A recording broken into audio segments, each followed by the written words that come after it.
Hello, my name is HQ of HQ Reacts. Welcome to my channel. Please do me a favor. Hit the like button, share the stream, and click the notification button for new content. Thank you.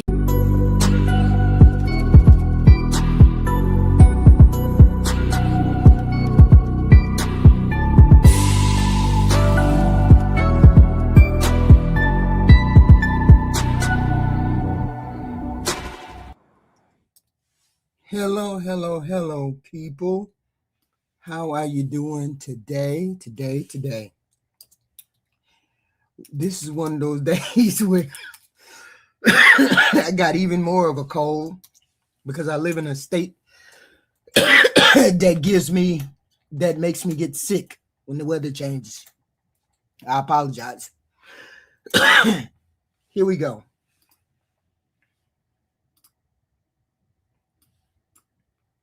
Gentleman from Kentucky is recognized for 3 minutes. Mr. Speaker, James Madison warned us that in no part of the Constitution is more wisdom to be found than in the clause which confides the question of war and peace to the legislature and not the executive. Madison called it the crown jewel of Congress. The framers understood a simple truth. To the extent that war-making power devolves to one person, liberty dissolves. If the president believes military action against Venezuela is justified and needed, he should make the case and Congress should vote before American lives and treasure are spent on regime change in South America. Let's be honest about likely outcomes. Do we truly believe that Nicolas Maduro will be replaced by a modern-day George Washington? How did that work out in Cuba, Libya, Iraq, or Syria? Previous presidents told us to go to war over WMDs, weapons of mass destruction, that did not exist. Now it's the same playbook, except we're told that drugs are the WMDs. If it were about drugs, we'd bomb Mexico or China or Colombia, and the president would not have pardoned Juan Orlando Hernandez. This is about oil and regime change. And when it comes to regime change, we've already been down this road with Venezuela with nothing to show for it. In 2019, we recognized Juan Guaido. We seized their embassy here in D.C. We were told that regime change was imminent. Years later, Maduro remains in power. Today, we're told to place our hopes in other exiled figures. Edmundo Gonzalez and Maria Corina Machado. I wish them well, I do. But Congress should not express moral sympathy in the form of a blank check for military escalation and American lives. And let's take a moment to acknowledge the contradiction at the heart of this policy. This administration tells us that the Maduro regime is made up of narco-terrorists, and by escalating toward war, we would predictably create countless refugees. At the same time, this administration has moved to end temporary protected status for hundreds of thousands of Venezuelans and deports them back to the very regime it condemns. So which is it? Are we prepared to receive swarms of the 25 million Venezuelans who will likely become refugees and billions in American treasure that will be used to destroy and inevitably rebuild that nation? Do we want a miniature Afghanistan in the Western Hemisphere?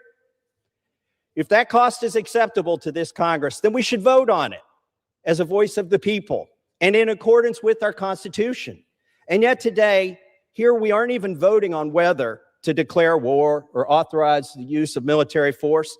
All we're voting on is a war powers resolution that strengthens the fabric of our republic by reasserting the plain and simple language in the Constitution that Congress must decide questions of war.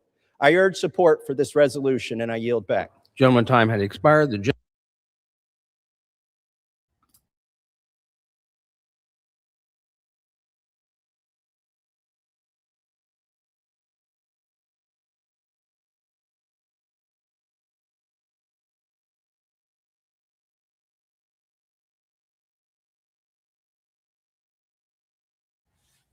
Hello.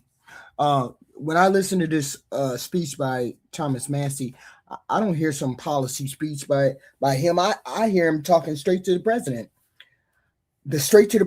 And what he's saying is, Mr. President, the path you're on is dangerous, and we're not going to blindly follow you down that path. He's calling it out. He's calling it out. He ain't sugarcoating it. He ain't trying to be as direct as he should be, because Donald Trump is a part of his party. He's not dancing around it neither. So Massey is trying to remind Trump and everybody else that every time this country drifts into war, the story keeps changing from this president. First, it was weapons of mass destruction from George Bush. Now it's drugs are the new WMDs or whatever. And when the reason keeps shifting like it is, something bigger is going on. I hope y'all know that something bigger is going on. Oil, power, control, regime change. But it sure as hell ain't honesty. It sure as hell ain't honesty. This is what he's saying. What he also saying is you don't get to do this on your own. Telling Donald Trump, you don't get to do this shit on your own. Y'all be I just don't understand how people don't understand what the hell is going on. The Constitution, hold on. The Constitution gives Congress the power to decide war for a reason. Because when one man controls that decision, freedom is on the line. Massey is basically telling Trump, if you think this is necessary, make the case. Bring your ass to Congress. Make the case. In public, in front of the country. Let the country see. Let the country get a vote for it. Okay? But this ain't no America first. Okay? I understand why he did it. I understand what he did. I understand all of that. But you still did it the wrong way. Okay? You still did it the wrong way because you did it without authorization. No backroom decisions, no cowboy moves. Then he calls out the contradiction nobody wants to say out loud. We say Venezuela is too dangerous. We call the government corrupt. We warn about chaos and refugees and all that, but at the same time, people are being deported back there. People are being deported back there. That doesn't make sense morally or logically. And Massey is saying that part out loud. And here's the bigger point. Trump promised to stay out of these endless wars. But this road he's on looks like the same mistakes that people are going to repeat that want to start a war. Long conflicts, billions of dollars spent or billions of dollars we trying to get. Countries broken, and regular Americans, we got to pay the price of that. We're going to pay the price. So Massey's message is very simple. Slow the hell down. Be honest about it. Respect the Constitution. Stop acting like war is your personal decision to be made. And it's not. You're the leader, but you don't have a right to take me to war if my representatives tell you no. And you have to ask my representatives to go to war. Because the bulk of us don't want you to be at war. It's only a small fraction. Because even inside his own party, people are tired of this crap. Tired of the power grabs, tired of being told to just trust me, whatever the president decides. That's not how that's supposed to work. You're supposed to reach across the aisle and ask people to do what you are doing. Tired of watching this country get pulled into situations we can't walk away from. What kind of country would we be if we walked away from Venezuela now once we took their president away? Okay. If we rush into Venezuela without any kind of, what the hell is it? Any kind of background and check, any kind of plan, real proof, real plan, we could get trapped in Venezuela for a minute. And he's talking about we're going to rule Venezuela. We're going to run it. We're going to run it. See, that's crazy as hell. Now we in the middle of it. And this is the war we said we didn't want to be. See, what people keep failing to understand is we may not be doing a conflict or a fight, but we're still occupying another country. We're still meddling in other people's business. That's the problem. We're still meddling in other people's business, even if there's no more fighting, even if there's no more bombs being dropped. All because this president got a zinger up his ass because somebody ignored him or somebody told him to go fly. The whole point is we're occupying another country and we shouldn't even be there. We never should have went in there in the first place. I understand why he did. Went over there because he wanted the oil and he didn't like Maduro. That's it. That's all. It wasn't nothing more or less or complicated than that. Well, we cannot be subject to a president's whims. We cannot be subject to a president's whims. And this is where we're at. All of us at the whim of a president who don't know how to control himself. That's wild. I never thought we would be there, subject to the whim of a president because he don't know how to control himself. That's wild. I just thought about that really hard. We are at the whim of a president that don't know how to control himself. Next.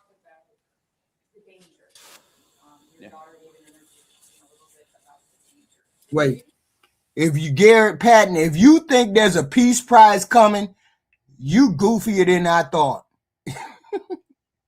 You goofier than I thought. If you think Donald Trump is getting the peace prize after pissing off the world the way he did, y'all wild. And you zombie, you wild. I don't know what's wrong with y'all.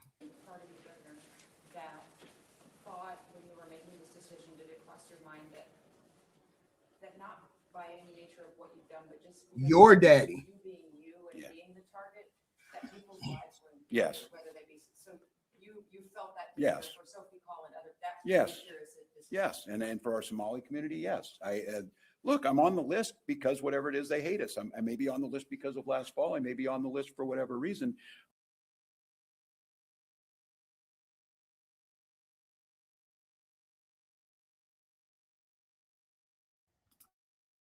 Go ahead.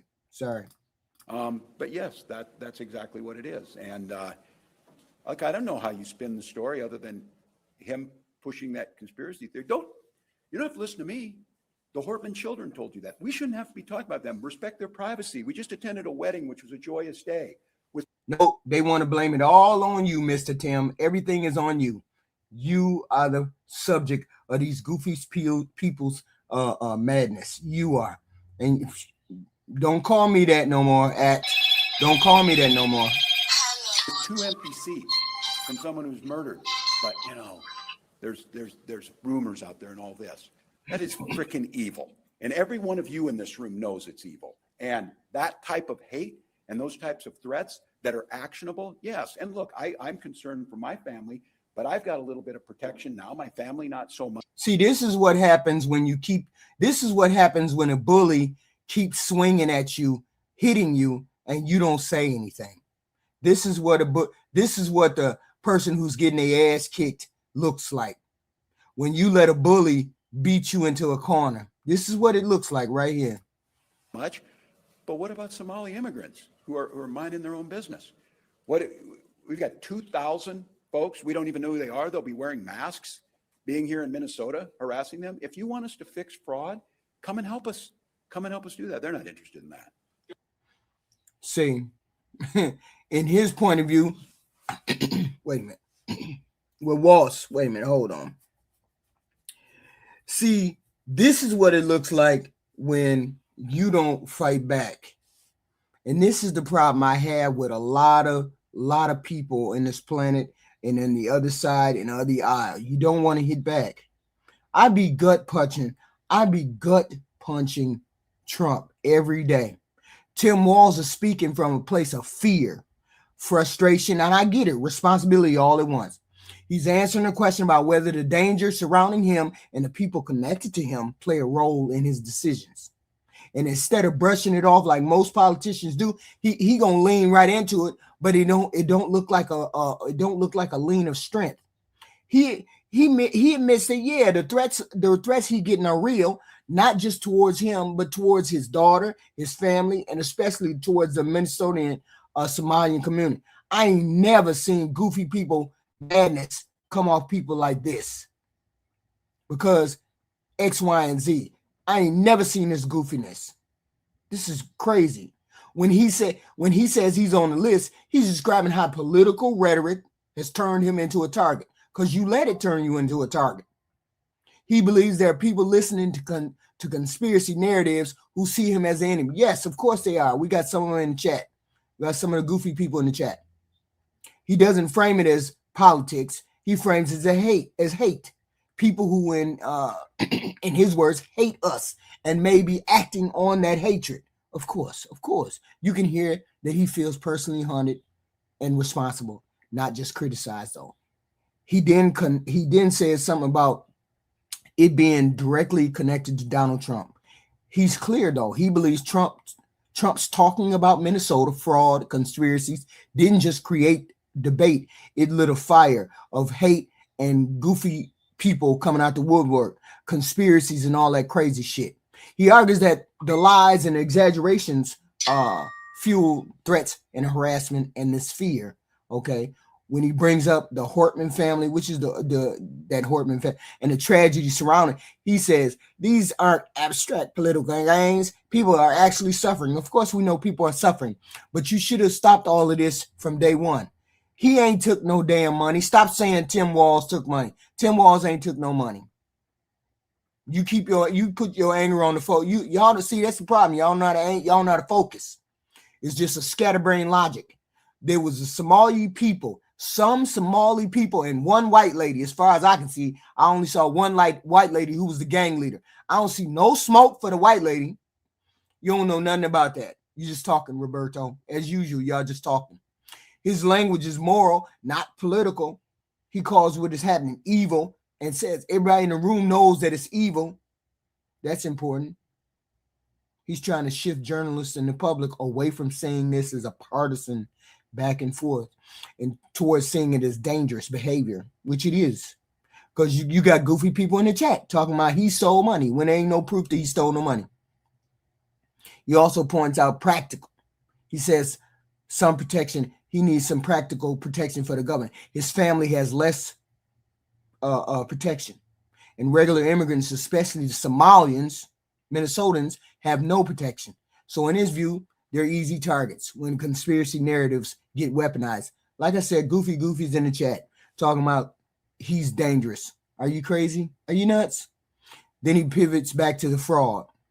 He doesn't deny fraud exists. Nobody denied the fraud existed. The fraud came from his state. The fraud came from from that big gigantic Minneapolis.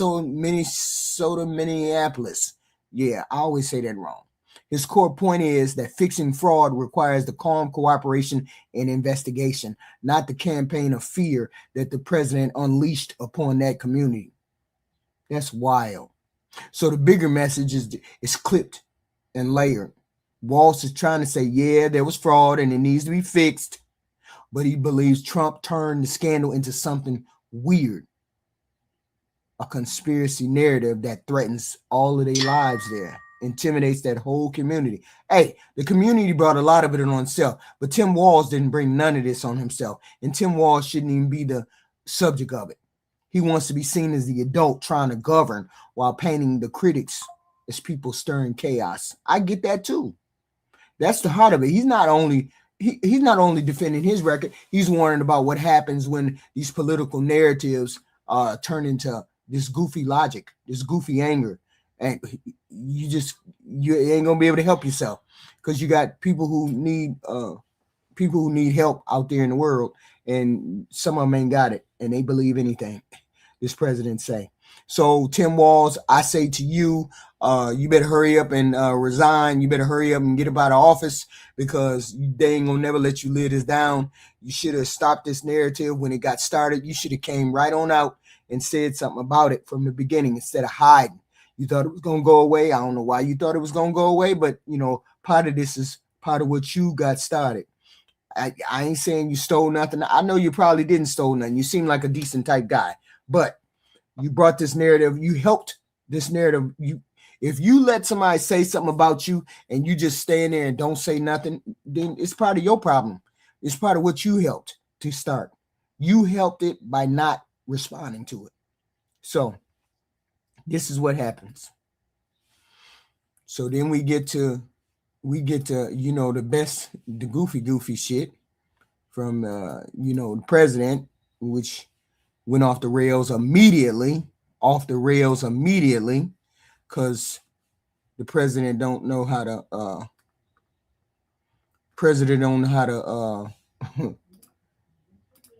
of the United States keep from running his mouth and being goofy about it. So Donald J. Trump.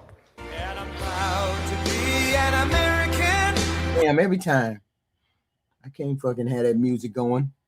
Every time. Well, you got that music going. I ain't trying to hear that damn music. I ain't trying to hear that music, but it's always on there when he get on stage. I don't understand why we got a problem with that all the time. You know what the music is about. He said, oh, you got to cut that music off. Yeah. Yeah. One of them, Glenn. One of them. Let's see. Very much. I do love that song, but we got to get to business. Yeah, I love that song, but I want to thank you all. You're special people, and I want to just say that Wait. Look at the shit that's in the damn chat. I'm having a conversation about what politicians said today, and I got a goofy in the chat saying garbage like this. Goofy in the chat saying garbage like this. Wow. Just wow. I was coming over here and I said, I love those Republicans, and I meant it. I said, except for maybe a couple I don't love. But the people in this room, I don't know if those couple are here. I don't know. I don't care if they're here or not. But we love you, and you've done an amazing job. You love the country. You're doing what's right for the country. And I want to wish everybody a happy new year, the most successful House Republican majority in decades. And we did it with not a big majority. Right? That was not a big majority. Oh, see, we gotta stop right here and then say, what do you mean by the most successful Republican? What? Did they do anything for the common man? See, when I consider you successful, I consider that you helped everybody in the country elevate to a different level, to something better, to inspire the country. What did you all do in that Senate that is the most successful Senate other than pass taxes for the wealthiest few, which is what I said you Republicans only do, because the Republicans only do four things. They raise tax, excuse me. They put out tariffs. They give tax cuts to the rich. They try to get rid of Social Security and Medicaid or any number of those things. And then they try to get rid of other programs that are related to safety net. They try to make sure that the poor people or the middle class people stay poor. Them is the only four things that the Republicans do when they get in the House. And that's what they did. They ain't gonna get shit else done because they're not planning to do anything else. They've done what they needed to do. They passed tariffs, which tariffs fucks over the economy every time they use them. Getting tax cuts to the rich fucks over the economy every time they use them. Try to get rid of Social Security, ACA, Obamacare every time they get into power. Every time they get into power. Those are the three. Let's just say three. Those are the three main things that Republicans do. Go back to Trump's first term, and you'll find out that's the only thing he did then. There's nothing that he has done for the middle class. So when he says we're the most successful Republican Senate, no, you haven't done anything for the American people. Do you see the goofy shit I'm looking at now? Do y'all see the goofy shit?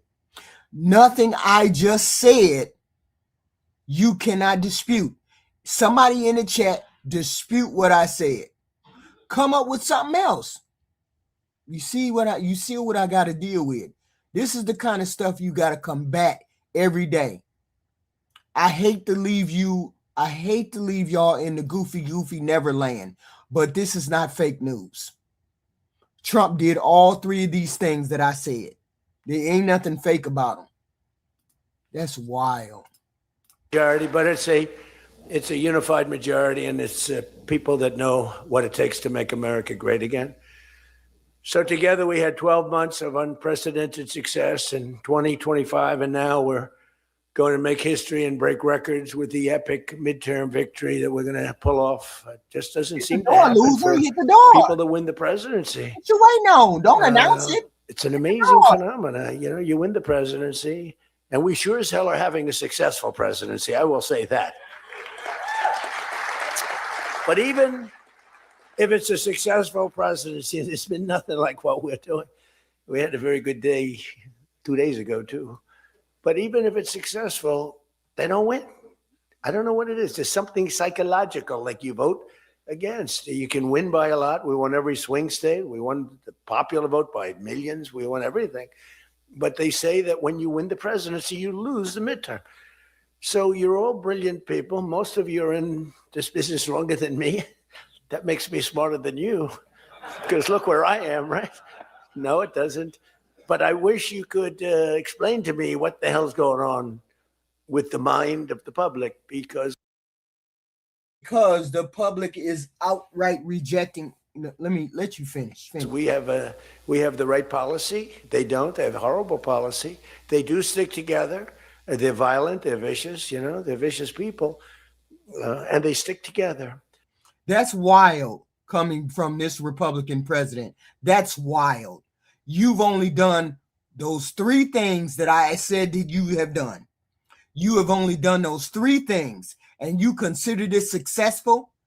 Invading countries successful? Kicking people out of the country successful? Rolling back initiatives in civil rights successful? Rolling back all the progress people have made with people of color successful? Do you call this successful? He's not giving us any new information. He's building a story about himself and his movement. He declares historic success and unity. Most successful House majority in decades. Really? Even though the actual majority was small and messy? The point ain't accurate. The point is to make his supporters feel like they're on a winning team from the beginning. And you ain't on no winning team. You're on the losing team. Second, he claims they won every swing state. He always does that. And the popular vote by millions and millions. That's simply not what happened in 2020. It is not what happened. Jack Smith, Jack is the one who got on a panel. He's the one who had the testimony a week or 2 ago. And he told you what the hell is the truth. Biden won the popular vote and key swing states. Trump didn't win jack shit. But repeating that shit over and over and over again, repeating it over and over and over again, trains his audience, trains the goofy audience to accept an alternate reality and scorecard when he never legitimately lost. And what even kicks me in the balls that I hate so much, is that he knows that he's lying. That's what I hate. He knows that he's lying. And his base don't understand it. They understand. They don't understand it. He knows that he knows that he's lying. Okay. This is goofy logic. Y'all see people who eat charcoal be in my chat. If your followers believe you always win, then any loss must be blamed on cheating, corruption. The Dems are satanic. There's a goofy mindset right there. Third, listen to how he frames the midterms as weird, psychological quirk of the voters or some shit. Instead of saying midterms are a check on power, instead of saying the midterms are going to be a check on your power, and sometimes people don't like what they see, he implies there's something wrong in the public's head if things don't go his way. That's wild. And fourth, he labels the other side, of course, they're vicious, they're violent, of course. This is the kind of narrative I hear in the chat. I don't know, did y'all go to the same school and all y'all go to the same Christian national school and then all y'all learn the same talking point? Because y'all all say the same thing. And that's why I say zombies. Y'all all say the same thing. Democrats are liars, cheaters, demonic. All of y'all say that same thing. That's wild. And he insists that we stick together. We don't stick together like that. Y'all stick together like that. Come hell or high water, shit or shinola. Y'all do. The goofy goofies who believe that the election was stolen. Okay? By saying we stick together, he's trying to dehumanize who we are and want to shame any Republicans who don't stick like glue to him, like Massey. Put together this segment is doing a whole bunch of crazy work. We are historic winners. If we lose, it's because the public is confused or the system is broken or the other side is vicious, and our only problem is we're not united enough behind me. That's not a neutral description of politics. That's programming your audience to see future elections as illegitimate. That's what the fuck that is. Hold on. And that's why I don't care for what this president be saying, because he just I'll say, look, I could have Trump call he's saying anything. me all the time. I just have to break his ass a little bit, and he'll be calling. But I appreciate those. We actually had a little party. We opened up a beautiful section of the White House in the Rose Garden, and we had a party for all of those people that I never speak to and vote for me. And, you know, I spoke to Doug, but I didn't speak to him about, never had a problem. And I was really saddened by his passing and was thinking about not even doing the speech in his honor. But then I decided that I have to do it in his honor. I'll do it in his honor because he would have wanted it that way. He would have wanted it that way. Y'all see I'm chimping out, right? Y'all see the goofy Jay in the chat. You see the narrative that we get. See, I'm very restrained.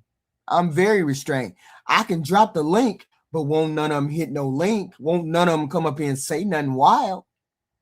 That's the difference between you and me. You say something, I say something in the chat, and you tell me to hit the link. I'm on that link in 5 seconds. I hit the link, y'all run like it's kryptonite. If you ain't gonna hit the link, shut the fuck up. Tell me to drop the link and then say it to my face. Tell me exactly how I'm chimping out. J Goofy 30. He would have said, do that speech. Are you kidding me? Do the speech, big guy. But he was a fantastic person. Man, that was a quick one. I don't know quite yet what happened, but boy, it's a tough one. He was just with us. He was our friend, all of us, every one of us. And I also want to send our best wishes to Congressman Jim Baird and his wife, who are recovering from a car accident. They're going to be okay, but they had a pretty bad accident. And we're praying that they get out of that hospital very quickly. He's going to be fine. She's going to be fine, but it was a bad accident.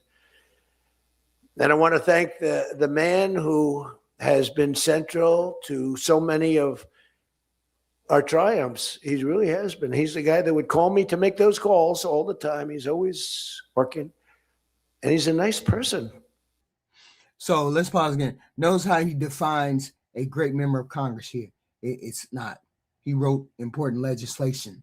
He fought for his district. He pushed for serious reform. No, the key line is he voted for me 100%. That's what he means. This tells you a lot about the political culture he's pushing. The high virtue for an elected official is total loyalty to him, not independent judgment or allegiance to the Constitution. He don't care about that. He care about you being loyal. Okay? He care about you being loyal. Okay, then he contrasts that with other members. He has to call at 3 o'clock in the morning. People who need reassurance, flattery, praise. The best Republicans are the ones who never make him work for their vote. The problem members are those who hesitate or want something in return. That's all you got to do is copy and paste it into your browser, Selmo. Copy and paste it into your browser. In a healthy democracy, representatives are supposed to be answerable to their district and the Constitution and the public interest, not a president. Here he likes to imply the chain of command is Trump first, party second, and country and the voters is somewhere after that. That mindset is how institutions become hollowed out. Like our institutions are fucked up now. When loyalty to one man is the test of a good lawmaker, I got to be loyal to you. That's crazy. But then again, I think we got some goofy shit going on with the president, but that's just me. They're broadcasting all this, and I'm letting my feelings out because it's true. I feel that way about so many people in the room. I could say it about many of the people in the room. Some I don't know as well, but many of the people in the room. They're incredible people. You're incredible what you're doing. We also have another one, Richard Hudson, chairman, NRCC. Richard's always in there, always with a smile. No matter what's happening, Richard, he always has a smile. He's just a positive guy, smart and positive. Thank you, Richard. Really appreciate it. You do a great job. Republican Policy Committee Chairman, Kevin Hearn. Kevin, where are you, Kevin? I wonder if there was any pushback in that room for the bombing in Venezuela. Did anybody push back in the room? Everybody's scared to open their mouth and say something. Scared to open their mouth and say something. Thank you. Oh, no. I told you how to bring that link up. Goofy. I told you how to bring that link up. Copy and paste it and put it in your Google or put it in your Chrome. Then you can just come on up. And then what topic are you talking about debating me on? Because it's got to be one of the topics I just mentioned. It ain't going to be no random shit like abortion. It'll damn sure be about a subject we talking about right now. Kevin, thank you. Did a great job. Every one of you got to be proud of yourselves. And basically the entire House Republican Conference. It's been really amazing what you've done. And we're going to give you some ammunition today. I said, I'd love to make a speech. Speaker asked me, would you make a speech? I said, sure. You think Biden would do that? Would you make a speech? What? First of all, people wouldn't ask him to make a speech because it never worked out well, right? Could never find the exits. You finish, look, stare here, stare there, stare here. You could jump off the front if you had to. No matter what he did, he got himself into trouble. So basically, they didn't ask him to, but if he did, it wouldn't be good. But it's good with me because, you know, we have so much ammunition. We have ammunition. The problem is the fake news. That's why I like being on. I'd much rather do live television than do non-live because, like, when they say, as an example in my speech, peacefully and patriotically to the Capitol, peacefully and patriotically. Do you know that the Unselect Committee... Oh, shit, here we go. ...didn't report it, that I said those words? Do you know that the news never reported the words walk or march peacefully and patriotically to the Capitol? Do you know they never reported it? It's a scandal. The Unselect Committee never reported that. They never reported that Nancy Pelosi was offered 10,000 soldiers, National Guard soldiers, whatever you want. No, I don't want them. And the mayor. The mayors weren't writing. She was more honorable about it. But Nancy got caught when her daughter did a documentary. She's a documentariist. And she has her mother saying, it's my fault. I should have taken the soldiers or something. I saw that in the documentary. I said, whoa, this was a major story. Has she spoken to her daughter since that, you know?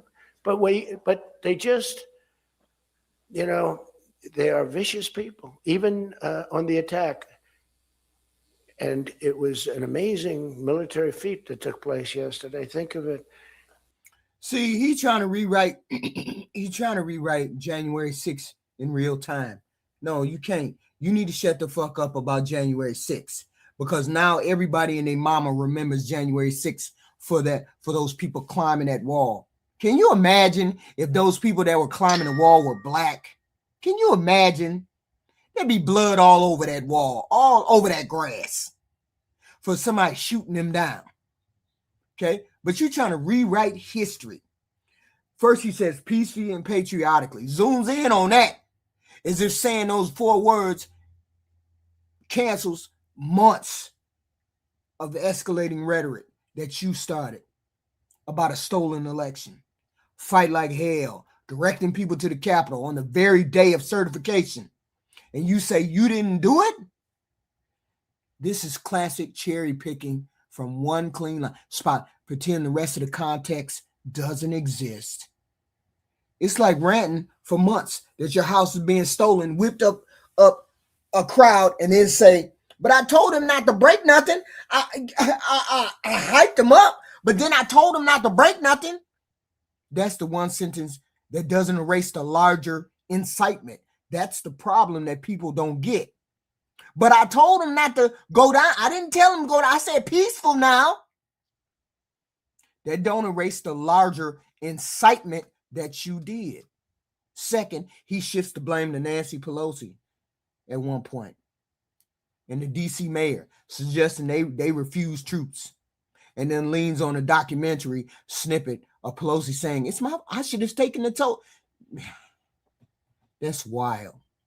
Whether you agree with Pelosi or not, look at the pattern. Responsibility for security failures, other people.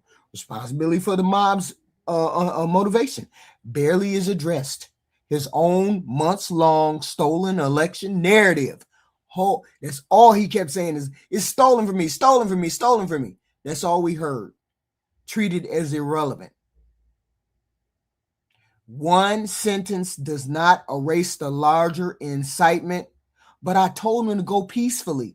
That don't erase the rest of what you said, the rest of what you did. And then he wants to attack the committee as unselect and the media as fake for not telling the story correct. When you put all this shit together, it's not just a spin. It's an attempt to lock his supporters into a closed information loop. Only he tells the truth because only goofy goofies believe it. Any investigation that finds fault with him is automatically corrupt. See the way they demonize Frank, the prosecutor, Frank Smith. Any omission or nuance in the coverage proves a big, gigantic plot. That's wild. That's how you move people from healthy skepticism into outright paranoia. And we seeing it in the chat. Oh no, he's the best president ever. He didn't do nothing wrong. Nothing. He didn't do nothing wrong. And now we got people out here believing that everything is corrupt. Every institution is corrupt. Every Democrat is a liar. They ain't got nothing to say about them Republicans. Ain't got nothing to say about them Republicans. It's all the Democrat fault. Ain't got nothing to do with him. That's wild. Hey, Famous. You there, Famous? Famous. Hey, HQ. I just wanted to say what's up. Hey, what's happening? What's happening? Nothing. Just wanted to sit next to you for a minute, see what you up to for a second before I step down. Let me see. Okay, let me run the video. Let me run the video. Helicopter. We're not letting that happen anymore. We're telling our defense contractors, you're going to start building faster. You know, guy makes. I have a big problem with it. I'm the king. I have sold more Boeings than any human being on earth. They gave me an award, Salesman of the Year. I said, what about Salesman of the in the history of Boeing? I've sold more Boeing planes than any man in history by far, probably over 1,000. Over 1,000 planes. I said, that's the good news. But why should they wait 3-4 years to get a plane? They should build them, get them immediately. The F-35s, it takes too long to get them. The Apache helicopter. I mean, I had India coming to me, sir, I've been waiting 5 years. We're changing it. You think they got cut and paste right there waiting for you to order a plane? Cut and paste. It costs so many dollars to make the plane. They wouldn't make the plane 2 years in advance, 3 years in advance, and then expect somebody to buy it. Okay, no, we already got them sitting on the lawn. We already got them sitting on the lot like cars. Really? We're changing it. India ordered 68 Apaches, and Prime Minister Modi came to see me. Sir, may I see you, please? Yes, I have a very good relationship with him. He's not that happy with me because, you know, they're paying a lot of tariffs now because they're not doing the oil, but they are. They've now reduced it very substantially, as you know, from Russia. We're getting rich because of tariffs, by the way. I hope everyone understands that. Oh, shit. We finna do this tariff thing. This is what we finna do. And that's the thing. This is what got us into the problem right now is the tariffs. This is where it is because if you that should be the last thing he need to be talking about. He need to be talking about nothing but that. Okay, nothing but trying to get us out of this headache. Nothing but. Let me let him play. They hate to report. We're going to have over $650 billion poured into our country or coming in shortly because of tariffs. You know, they're finding all of these pockets of money. A couple of weeks ago, sir, we're off by $39 billion. Oh, is that good or bad? Meaning, do we have it or are we short of it? Sir, it's $39 billion that we can't account for. That means we have an extra 39. Yes, sir. I said, well, what are you saying? We just don't know where it came from. I said, check the tariff shelf. Sir, that tariff doesn't start until September. He said, no. It started about a month and a half ago. Check it. Comes back 25 minutes later. Sir, you were right. It came from tariffs. This never happened to us before, where we find plus 39 billion, not million, plus 39 billion. They were missing. We've taken in $650 billion or shortcoming, and that's because I'm being nice. Let's hope y'all don't believe none of the numbers that he be spouting. There are nothing about his numbers. I'm laughing. You can't believe no numbers that this man spit out because they all be wrong and all. I don't understand. And then people be spouting those numbers like they gospel when that don't even make sense. I don't understand. Speak to it real quick, Famous. What the hell? What are we listening to? I don't know. Does presidents have to show proof, or is it just word of mouth, like a big trust me, bro? You know, I want to see some proof. Bro. It's a big trust me, bro. That's all it is. Just like they said, a Doge was gonna do X, Y, and Z. Right. Nothing. You got this extra money. Where you gonna put it? Are you gonna give it to the middleman or the poor people, or are you just what? Like, so it's just extra money you guys found. And is that the oh my gosh, man. And I be wondering, wait a minute, don't we got a debt clock? Do you be putting the money on the debt clock? Do y'all, where do y'all be putting this savings at? You should be saving millions and millions of dollars. You know why? Because you fired all these people, you closed all these places, you got rid of USA aid, you pulled back, you got tariffs on people left, right, and center, even an island that don't even have no people on it. Where's all this money that should be saved from you doing all of these things? Where is it going? HQ, I think he said a number, but really there's more, and they pocketed it like every corrupt person would do. I don't know. Everybody's suspect to me. But I just think he gave out. If he's right, I think I don't know. He's lying about the numbers, and there's actually 90 billion he found, and he's only accounting 60-something billion. That's it. And he gave it all to his family or special donors. Remember he became a billionaire when he got into that office. He became a solidified billionaire.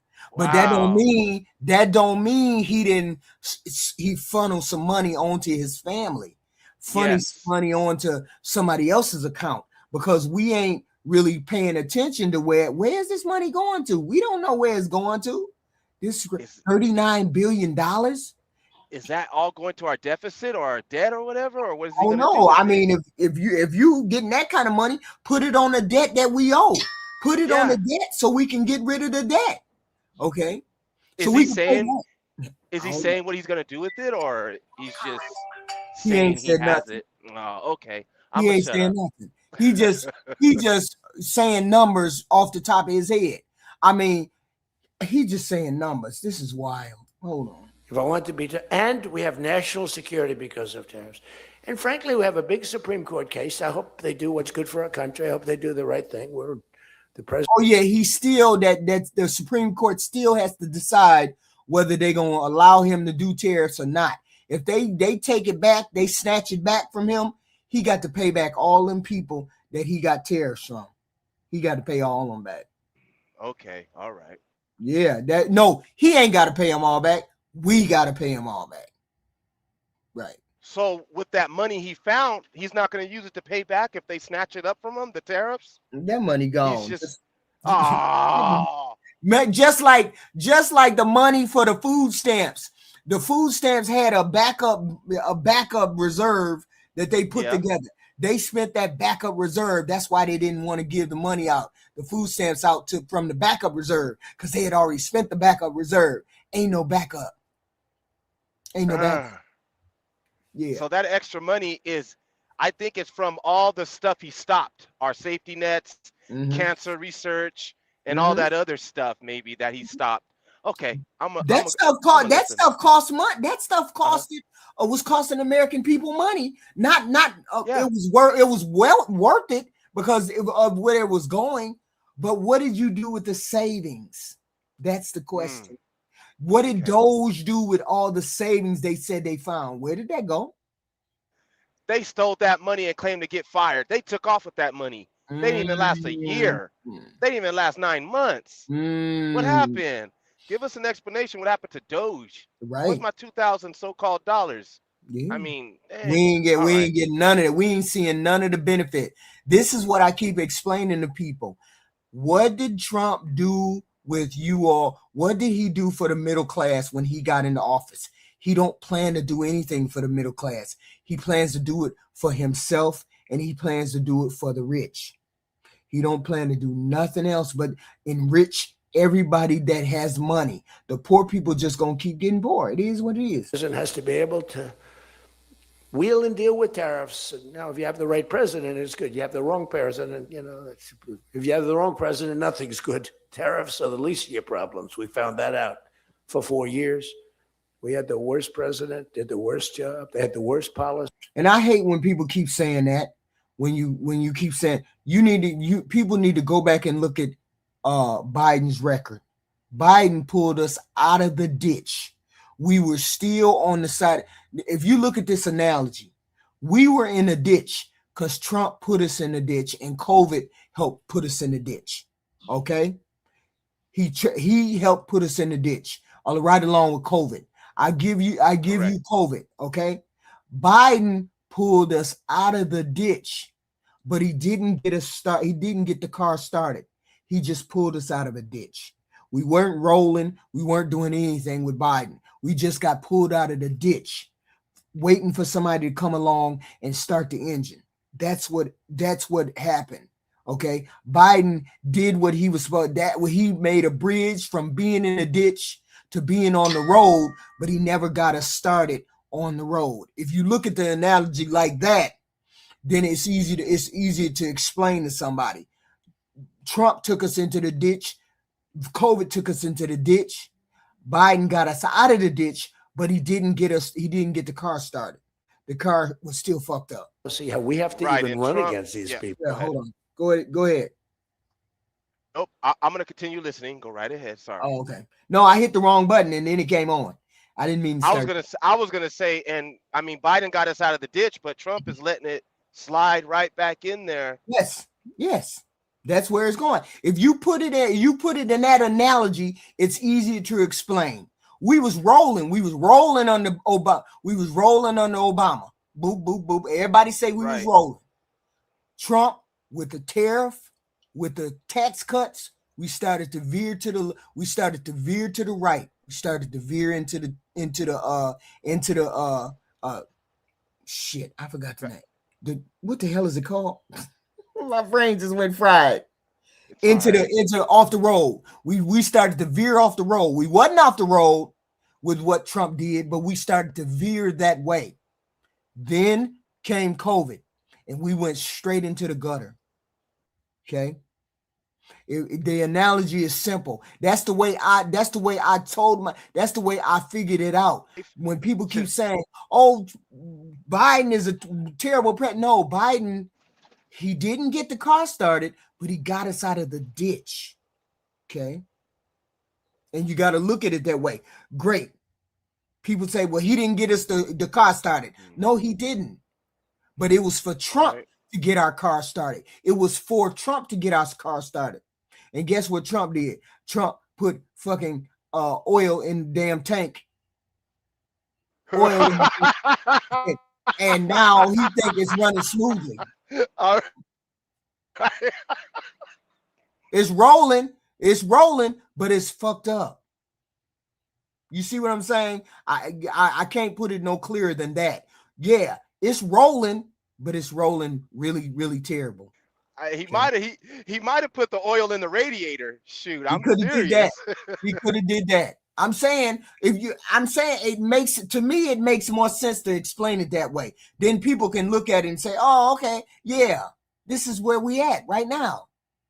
We rolling in the car, but we about to get pulled over and get thrown into the ditch again. Sooner or later, we're gonna be in a ditch. Before this 4 years is over, we're gonna be in another ditch. Okay. People. Now, I won't say cancel the election. They should cancel the election because the fake news. Oh, no, he didn't say that. What? Didn't they say months ago? Didn't they say months ago he was gonna try to make us cancel elections? But MAGA is gonna say, "Oh, he's just joking around." You know what I'm saying? Oh, he just says words that don't mean nothing. When are we when are we supposed to start treating his words as gold? Like this right here. What the hell? Did I hear him say? Wait a minute, let me back up. Just back up a little bit. What the hell did he just say? Worst president, did the worst job. They had the worst policy. How we have to even run against these people. Now, I won't say cancel the election. They should cancel the election because. What is going on here? What is going on here? How could that even happen, though? How can they cancel election? He could start a war for 3 years? He could do the military. He could make people not be able to vote. He can go to red states. No, he could go to blue states and say you can't come out the house, or you can't vote, or you can't X, Y, and Z. Dictatorship. Yes. No different than Putin or North Korea's president. No different. That's wild. I didn't know he said that in his speech. This is my first time hearing him talk. This is crazy. Okay. This is crazy. No, that is how he can stop people from voting. Wait a minute, let's back up. What did he say again? Say it again. We had the worst president, did the worst job. They had the worst policy. How we have to even run against these people. Now, I won't say cancel the election. They should cancel the election because the fake news will say he wants the elections canceled. He's a dictator. They always call me a dictator. Nobody's worse than Obama and the people that surrounded Biden. Not Biden. I don't think it was Biden. He didn't know what the hell was going on. Okay, the election was rigged. He had no idea what happened. He still doesn't. And you know what? The craziest part about it is he knows he's lying. The craziest part about it is he knows he's lying about the election. Famous. He knows. How can he keep saying the election is? How can he? Because there's people who believe him. People don't. Haven't you been in the chat when people said? Haven't you been in the chat when people said the election was stolen? Biden stole the election. Y'all stole the election. Haven't you been in the chat when they said that? Haven't you heard him say it? Yeah. The whole point is he continues to say these narratives and people believe it. He knows the truth. He knows it wasn't stolen. Why do I know he knows it? Because him and that McGillicuddy, who was that chick that was the press secretary, his last press secretary? She testified. She went to court and testified and said President Trump knew he lost. In court documents, on the testimony, he know, and so did Rudy Giuliani. In court documents, they said he knew that he lost the election. That's why he knows he's lying. That's why he keeps speaking lies into existence till people believe it's true. Yes, something like that. And people in the chat, you got goofy people. Look at this. Look at this right here. You got goofy people I in the can't chat. see the Oh, I'm sorry. I can't see the chat. Oh, okay. I wish I could, but oh my He said gosh. typical liberals making shit up. What is we making up?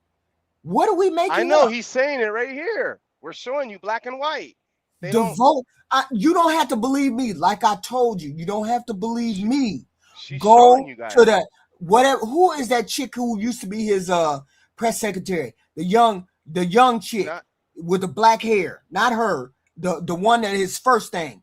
She went to court and she testified that her and Donald Trump was in a room, and Donald Trump said, "I lost to Biden. You mean to tell me I lost to that brain dead dude? I lost to him?" He knows that he lost the election. He's lying to goofy people, and goofy people believe that shit. He knows he lied. You don't even have to believe me. Go look at the testimony in every person that got convicted in January 6th that was with him on that street when he told people to go down there and fight for your country. Every person that testified on that day testified that he knew he lost. You ain't got to believe me. Just go back and look at the testimony. that's why he said that. Fight, Mhm. fight. Take it back. Because he knew he lied. He lost. He knew that. Just go back and look at the testimony of the court testimony. Okay. He knew he lied. He knew he lied. They said Rudy Giuliani was one of the biggest Trump supporters. Even at his trial, Rudy Giuliani had a trial. Remember, he went to trial. Yes. Rudy Giuliani. Okay, in his trial, go back and look at his trial. He will tell you Donald Trump knew. We knew they lied. We knew if we said this that they would help us. We knew that if we told the Congress people to the fake electors to do X, Y, and Z, they would help us. They would do the fake stuff. We called Georgia trying to get X, Y, and Z. He knew he lied. It's wild. And you still got people out here talking about, no, he lost the election. He won the election. No, he didn't. He knows that he's lying to you. He knows that he's lying to you. The auto pen. And by the way, you ought to make a big deal out of the auto pen. The auto pen was your president because most of the things were signed by auto pen. And you're not allowed to do that. I signed very little. Now I just sign everything because it's just so crazy. But, like I had the other day, we elevated a general to 4 stars. I think you should sign that. That's a big deal. A general did a great job, was elevated to 4 stars. And I had the general and I famous. Yes. These are the comments in the chat. This is the next level dumbassery. You keep believing that delusion is real. There's still people. There she go. Her name is Hope Hicks. Hope Hicks. Okay. Before the January 6th committee saying that Hope Hicks, she was Donald Trump's press secretary, just like that one chick who got pregnant just now. Hope Hicks testified before the January 6th committee saying that she walked into a room where Donald Trump was like saying to her, "Can you believe I lost to this fucking guy?" He knew he lost. She testified in court and in front of the January 6th committee that Donald Trump knew he lost. That's why every time he opens his mouth, he's lying about saying the election is stolen. He's lying. How come we can't say this election was stolen? Because we don't have no proof. Oh, if we had proof, then we could do it. But see, the Democrats and the independent people, we don't sit out there and say shit is stolen, and we don't have no proof. There we go. But he's doing that with no proof, and people still believe it. People still believe it, even after all of those people went to court. Famous, they went to court and went to jail. In their testimony, in the jail paperwork, the people said, "I knew that Donald Trump knew he lied." I heard Donald Trump pardoned a girl that was in Colorado penitentiary or something like that, that had something to do with He the can't. rigged elections. He can't. He Okay, can't because because the state. she Okay, has state cases, and that's why he's punishing Colorado right now. Not every bill that comes on the floor that's from Colorado, he's been turning it down because Colorado said we ain't sending her to a federal prison, so you can pardon her. We ain't sending her to a so federal Trump is prison. he's deliberately not helping Democratic states. I think majority of them, Yes, especially yes, California. I remember this one dude said, "What happened to the California fire funds?" right, Gavin Newsom asked them for them, and they still haven't gave them to us. yeah. But other people had donated it. Other companies had donated some relief. But I see, don't know. this is okay. But this is okay with the MAGA crowd. It's okay. He can do Yep. whatever he wants to with the MAGA crowd. Oh, And Pan. Asa, Hello, Pan. much, Can I help you? much love, Hey, HQ. Hey, And what's up? much love to the other brother on the panel. Much love. And how you thanks for doing? having me up. I'm Hey. doing well. Thanks for asking. Happy New Year. And I do want to say this. Well, this is a disclaimer. HQ, I appreciate the positive rapport that we have with each other. So Mm-hmm. if it becomes contentious, I'll drop down just out of respect because I don't want to ever have an argument with you. But I Okay. do have to say this with all due respect. Well. Right now, in my estimation, or at least the way that I assess the situation, Mm-hmm. a lot of the people that were working against Black America when the Democrats were in power, they Mm-hmm. are experiencing karma right now. What do I mean by that? And I'm glad y'all brought up California and a Mm-hmm. lot of these Democrat ran states. These same states, they were allocating Black American tax revenue, really all of our tax revenue, to illegal aliens in Mm-hmm. these sanctuary cities. They were allocating housing to illegal aliens in these sanctuary cities, while the Black American homelessness and unemployment rate increased. So their karma now is that the federal government is withholding tax revenue to these same municipalities, these same states. Additionally, these same exact Democrats that were supporting not only sanctuary laws and creating sanctuary policies, they literally facilitated the influx of tens of millions of illegal aliens into our country, into Black American communities, ethnically displacing Black Americans. These same exact, well, at least many of them, not all of them, but these same exact illegal aliens are being mass deported as we speak. And finally, I can keep listening, but just so I'm not preaching, finally, my final point is Mm-hmm. these same exact Latino nations Mm-hmm. that flooded, might I add, in complicity with the U.S. government. I will never forget that. But these same Latin American nations that conspired with the U.S. government to flood Black American communities with cocaine and fentanyl and other Mm-hmm. narcotics that took the lives of Black Americans, these same exact Latin American nations, in particular Venezuela, are being Mm-hmm. invaded by the U.S. government. So, in my estimation, this is just karma, and we as mulatto Americans and Black Americans, we should just allow these people that worked against us to experience their own karma. This has nothing to do with us. Actually, this is a time that we can benefit. Really, Mm-hmm. this is how I see things. Okay, you said him cutting off funds from blue states. Famous also said the same thing. Why is he cutting off the funds for blue states, Famous? Do you know, or you came I to that conclusion that he no, I read it on Google why the government didn't give California Governor Newsom the money.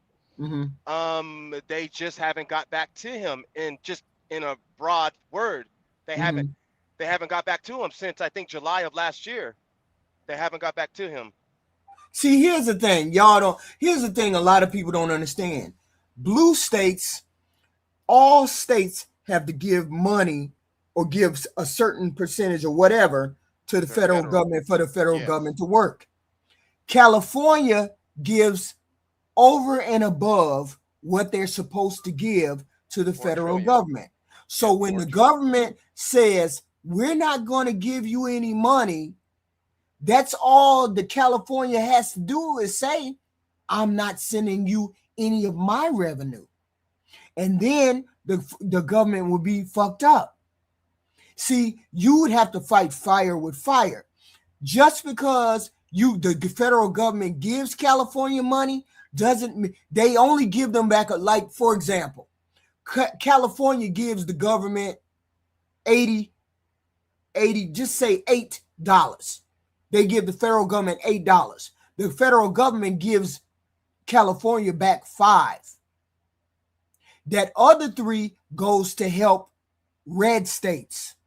Red states give the government $3, and then the government gives the red states $6. So the blue states give more money than the red states.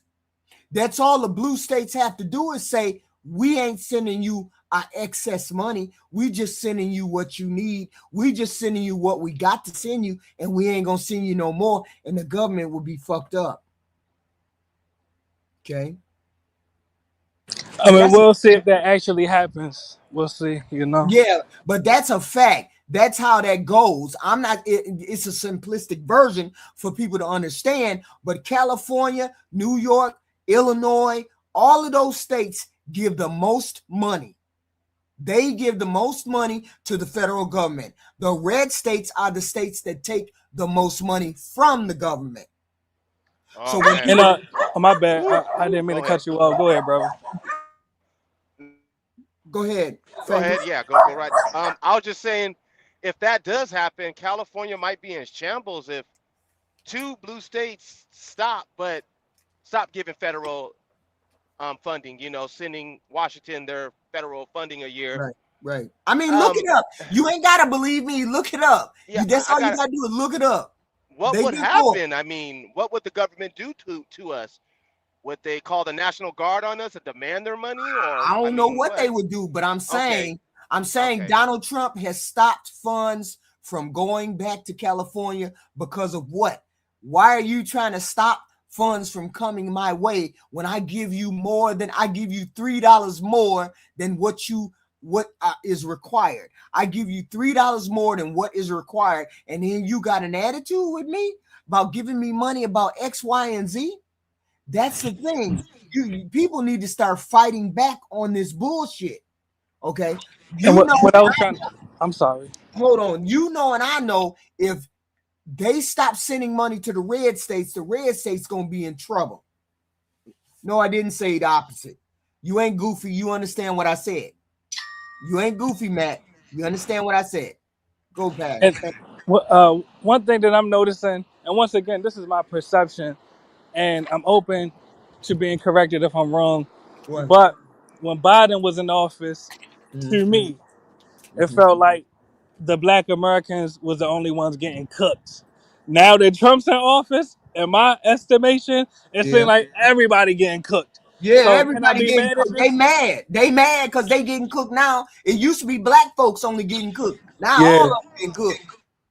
yeah, exactly. It's karma, really. It's a beautiful time, to me at least. Fan, you ain't shit.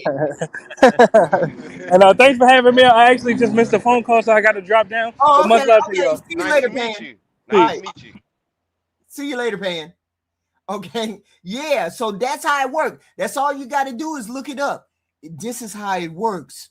And he's saying, oh, well, we're going to stop. Because I saw that in the article. He's going to stop giving the blue states funds. I would stop sending that extra money, Famous. I want would to know. stop. I hear everybody in the red states talking about my gas prices went down. My gas prices went down. Why is the blue states gas prices haven't left $4? I mean, I drive a Charger, so I take 89 gas, 91. How come our gas hasn't went down? Because they lying. Yeah, I mean, I do OTR, over the road truck driving. Yes, I do see $2.81 to 31 cents in Phoenix, Arizona, and a couple other states, but those are only red states. Unless Arizona's a blue state. Is Arizona a blue state? I'm not too sure. Arizona, I think Arizona is like a purple state. It's not all. Okay. It's not rainbow. It's like a purple. I only see red states that are down. I don't see blue states. I mean, they said Northern California is down to $2 and something cents at a particular gas station, but Mhm. you have to travel 45 minutes to get that gas from San Francisco. I mean, not when I think of gas prices going down, every gas station, Mm. everyone, not just one or two. I Yeah, but see, here's the thing, famous. The yes. president doesn't have anything to do with gas. President doesn't have anything to do with gas. The president can call up the Saudi Arabia people and say, "Hey, why y'all can't do a reasonable price on y'all gas? Why Uh-huh. y'all can't give us a reasonable price on your gas?" He can call them up and say that, but he But ain't did that, and so we know that. So the okay. president has nothing to do with gas. Okay, I'm still immature in politics, HQ, just to let you know. You probably already hear it, but I'm still learning. I'm still Mhm. learning. No, when people say the gas went down, Uh-huh. the president has nothing. Wait a minute, hold on. Just look at this fact. Just look at this. Uh-huh. Who, where are we getting our gas from? Ain't we getting our gas from Saudi Arabia and places Yeah. like that? Okay, so so they set the price, right? They Yes. set they price the way they want to set the price. They say you gonna pay $5 a gallon for my price. That's how much you got to pay for the oil, right? Right. You that's how much you got to pay. You think that Donald Trump called them people up and said, "Hey, I want my people's gas to be $2 instead of $5. Y'all better lower the price." Wouldn't that be simpler than stealing the oil or something? Or No, he don't have nothing to do with the oil. He don't have nothing to do with the pricing. so That's then he just talking mess, then saying he can lower the gas prices. Then, of course he is. uh, He has influence. He has influence, and that influence means he can call them up and say, "Hey, lower your price." But he don't control if they lower it or not. He can't tell them what to do. He can't just flip a switch and say, "Well, shit, y'all in the United States lower the price and lower the price." That's not how that happens. hmm. It don't happen that way. President has nothing to do with it except he can make a phone call and they can say, "No, Mr. President, I'm not dropping my price," and then that's that. He don't have nothing to do with them dropping it, and I bet you he ain't calling them up saying that. I bet you Hmm. he ain't calling nobody saying lower the prices no way, because he can't. That's not how that works. Wow. Okay. I need to look into that. How do gas prices get dropped? Yeah, how do gas prices get dropped? Mm. How do gas prices drop? The president has little, if no, he has influence, but he has very little influence on how prices are did with gas. So Oh, when so people he. say, "Oh, he lowered the gas, he Uh huh. lowered my gas," no, he didn't. He didn't do anything. Mm. So Yeah. he think by doing tariffs is going to scare these people to lower Mhm. the gas prices, and really, it's just making them madder and spiteful towards Yeah, Americans. I think maybe right. that's my opinion. You can have influence on things, but you can't. The one thing those OPEC, them rich Arabian dudes ain't Yeah. listening to no Donald Trump. They can stay. Them rich Arabian dudes can live off the oil for the rest of their life and live in that damn country and not talk to Donald Trump one time and don't have to worry about nothing. I would think a president would need to know different cultures to speak to them. Oh, he You spoke know? to that. He spoke to that one dude who killed the reporter. He spoke to him. Oh. That's the Mm. one dude. He's from Saudi. He's from, I think, Saudi Arabia or somewhere from there. He's the crown prince, right? That's not how it works, HQ. No, I Okay. didn't Yeah. say any way. I didn't say any way that it worked. I didn't say no Who is way that this? it worked. No, just let's be No, clear. Let's be clear. no. So, HQ didn't say no way in which it works. I said the oh, president don't have no influence on the oil. That's all that I said. I haven't said how it works. I don't know how it so works. you, okay, so I'm going to explain to you because it is my industry. Famous, you are a truck driver just like I am. Famous, I am on the Okay. oil and gas. I am on the oil and gas side of the industry. Okay. Okay, so the Yeah. the gas prices. I am just now leaving Coachella, California, on the 10th. And if you're a truck Oh, I'm in driver, you Bakersfield stop. right now. I just left. Okay, so if you're a truck driver and you ever stopped at one of these Indian-owned casinos, Chevy's, Saboba, Morongo, any of those places down there, it's cheaper because the gas comes out of Vegas, and the Indians don't have to pay state taxes. The gas in California is higher because of the state tax that is placed on the gas. So the further you go to the Midwest and to the South, where those poor people are, we've all been, as a truck driver, you've all been to those towns that got a Walmart every 200 miles. We got Yes. 5 or 8 of them in Las Vegas. Okay, so when you go to the poor places that they don't have state taxes, and the taxes you don't pay taxes on food or anything like that. In California, you have to pay per plastic bag. When you get a plastic bag, you got to pay for a plastic bag. So it's just the amount of tax that is on the gas that makes the Okay. difference. When I was a company driver, is that why they told me get your gas outside of California? 100%. If at all possible, you fill up in Arizona or Vegas, because we don't have state taxes in Vegas either, right? And then you try and run as far as you can, then you fill up and get out of California. It's because of the state tax. It's because of the state taxes. Okay. All right. California's got a lot of state taxes out here, man. Shoot. All right. Well, I mean, you're in Bakersfield. If you went and bought a honey bun in Bakersfield rather than Vegas or Texas or Utah, if the honey bun is $1, you're going to pay $1.20 in California. If it's $1 in Vegas, you're going to pay 99 cents. There's no tax, so that makes a huge difference. Okay. All right. So that's all. That's all I'm saying, HQ. And yes, the president. Once again, the gas, Arco, Citgo, any kind of 7-Eleven, that gas does not come from overseas. That oil, it comes from America.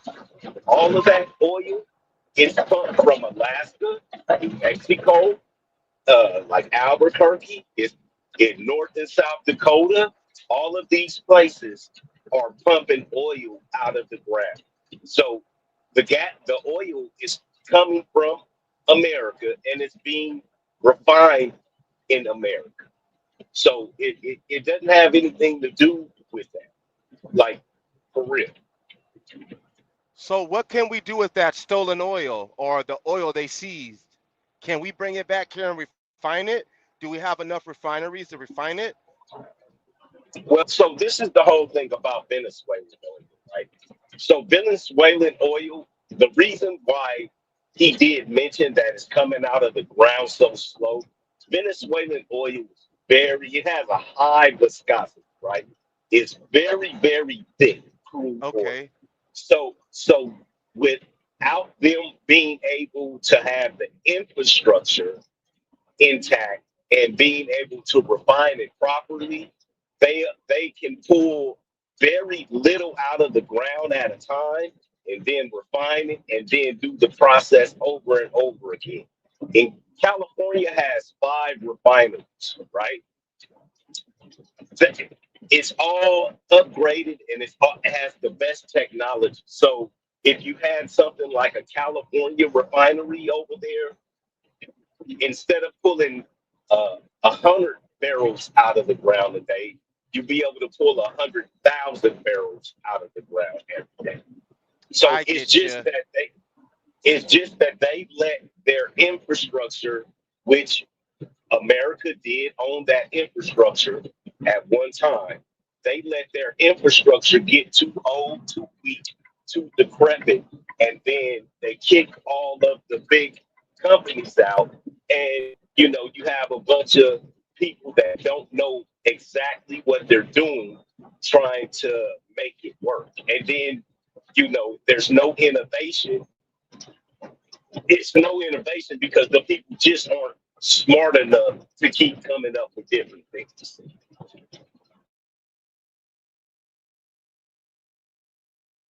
Times he just speak to the president, right? He said 2. And they just spoke about the weather. It was like but he was never authorized to sign. And I think it's, 95% of the things were signed by AutoPen. You can tell because the AutoPen is a nice, clean signature and his signature's a mess. The only thing he signed was, which is nice, was Hunter's pardon. That's the only thing that we can find that he signed. Most of it he didn't sign. So somebody's sending papers to sign, and he wasn't the president. First of all, the election was rigged. You ought to have voter ID. You ought to insist on it. You ought to insist on it. Can you imagine? In California, they not only don't have voter ID, but if an official at the voting booths, which they don't have, by the way, because it's all mail, if an official, a voting official, even asks somebody for voter ID, sir, would like to see your identification. Do you come from our country? They put him in jail for tampering with the election. Okay? We got to straighten this out before it gets too crazy. California is more corrupt than any place. California is more corrupt than Minnesota. And I won Minnesota.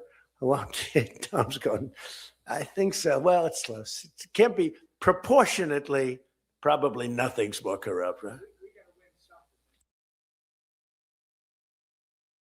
Listen to the way he talks. Listen to the way that he talks. He doesn't like Gavin Newsom. That's why he don't like crazy. Gavin. That's wild. He's crazy. This is wild. I mean, it's like, don't nobody want to call out the craziness that we hear. Why you just don't want to call the craziness out? This don't even make no sense to me. He's right though. What? What do you mean he's A lot of his supporters see eye to eye with him. They're just like him. I know. But see, the thing is, he's wrong. He's wrong. He's not completely wrong, Ace. So the thing about being on the right or the left, I'm in the middle. The thing about being on the right or the left, there's truth mixed in with the lies, and it gets bad because people can't tell where the lies begin and the truth ends. You know what I mean? So, it's just like when you tell people that, California sends more taxes in than any other state. California has 39 million people in California. It's like the most populated state in the union. And yes, so there's going to be more money coming from California than, let's say, a place like Wyoming or Nebraska, where as a president, why are you attacking the one state that is sending you more money than is needed to help you run the government? Have you ever been to California? Yeah, I've been to California. Have you ever been to? Okay, so you've been to California. Have you ever been to Idaho? Yes.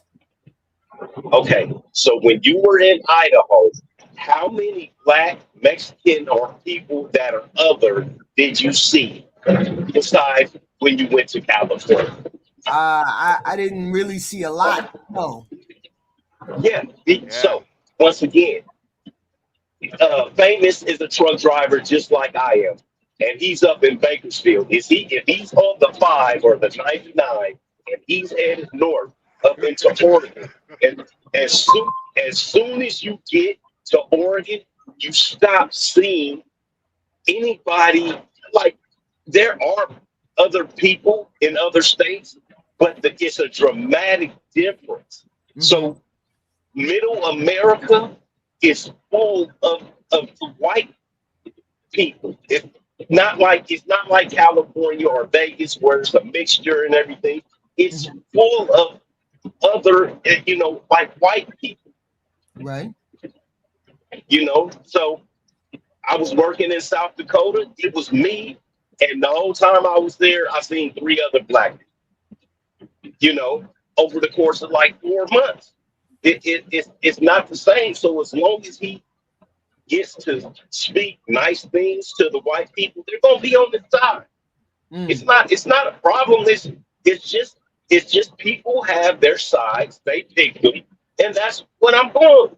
That's what they're going for. The people who that Tyson plant is finna close. Racism costs you a lot of money because What are you talking about? What are you talking about? It's a plant that's about to close in a town. The plant employs 3,000 people, and it ain't nothing but 10,000 people in the town. It's gonna cost you a lot to have voted for Donald Trump. It's gonna cost you a lot. No, it's not, because they're gonna have to open it back up. Yeah, okay. Yeah. Well, once again, me and Famous are in the same business. Why do they have to open it up? Well, because once you lose one distribution plant, and you said Tyson, so you're probably talking about like chicken and stuff like that. If you lose a distribution plant in one area, you're not going to be able to maintain feeding people in that area. That's right. Right. That's right. So they're going. But you have other plants like JBS is another one that processes meat and stuff like that. So even if they do close the Tyson down, JBS or somebody else is going to come in. I've been doing trucking. I've hauled livestock, chickens, pigs, dirt. I've done it all in this business, HQ. You cannot. A place like Costco gets tissue 2 to 3 times a day, a full load of tissue. You can't have a gap, else people run out. And something like chicken, people will run out in over the matter of a day and a half. Am I lying, Famous? Right. No, I looked it up. I looked it up. This is in Nebraska. In Nebraska, they're about to close this Tyson plant, a beef processing facility in Lexington, Nebraska. It's going to permanently close the beef plant because of the tariffs or taxes that they've been having to pay. 3,200 employees getting broke off, and it's only 11,000 people in the town. And they finna reduce their shifts in Amarillo, Texas. It ain't closing, but they finna reduce their shifts from 2 shifts down to one and a half or one whole or whatever. And so it's expected to majorly impact Nebraska. This is the kind of town where they close the plant. They close the plant that employ 1/3 of the town. Yeah, that's going to affect trucking, especially the ones like us in the reefer division, because we haul ground beef. That town is going to die. That town is going to die. And that's what I'm telling you, HQ, is they're not going to be able to maintain it. They're not going to be, just like Famous just said, it's going to affect the truck and everything. You guys don't realize everything will start shutting down. It'll shut down too quick. And you just can't do that. You can't. Yes, you can, because this president didn't concern himself. See, here's the thing. The reason why Tyson is closing is because it's a chain effect. Didn't the president stop buying beef from regular farmers here in the United States, and he decided that he was going to take beef from Argentina? Didn't he say he was going to take beef from Argentina, and ours is going to be put on the back burner? They made it. They made a deal to buy extra beef, but not completely shut out American beef, HQ. That's why That's why The I don't American, like the it with this. American, the American herd is the smallest, or the amount of herds is the smallest it's been in decades. In decades. That's the reason why they have to close the plant. They have So they're then not you know what that producing means. the cattle. Then that means that the beef in America is too expensive. Mm. If you have, it's like buying bison. Have you ever had Why is the beef expensive in the United States? Why? because you just said if it's the Americans' herds are the smallest they've ever been, if you have a low supply of something, the price goes way up. It's like buying bison. You know what bison is? Bison meat is delicious, but I only eat it once or twice a year because I'm cheap. I don't like paying a lot for bison steaks or bison ground beef. So you don't you don't eat it because bison once again is expensive because it's damn near an endangered animal. Mm, mm. On- Only Keep in going. Yellowstone, I think they have them. I seen them walking across the street. I had to stop. Wow. Wow. I don't know. All I know is we undergoing a significant change in this country, and it's not necessarily for the better. It's just not necessarily for the better. I don't know. Let's keep going. Keep going. He says you got to win. I'll tell you what, I did great there 3 times. I was surprised 3 times. Those elections are corrupt. They got you one time too, but I heard a long time ago. But they got you. But they got to straighten those out. But we have to have voter ID. And you know, when you confront a Democrat about voter ID, like in a debate or something, I said it a couple of times with Biden, and just one. They're very embarrassed when they say, "We want voter ID, voter identification." There's the only reason. But see, why did we need voter identification? That's the point. The point is the elections have worked just fine the way they are. The elections have worked perfectly fine Do the way you they are. believe in voter? Do you believe in voter ID, HQ? Yeah, if it's necessary. What difference does it make whether we have No. it or not? Secure So what vote? so We ain't had no fraud in the so voting, so secure what vote?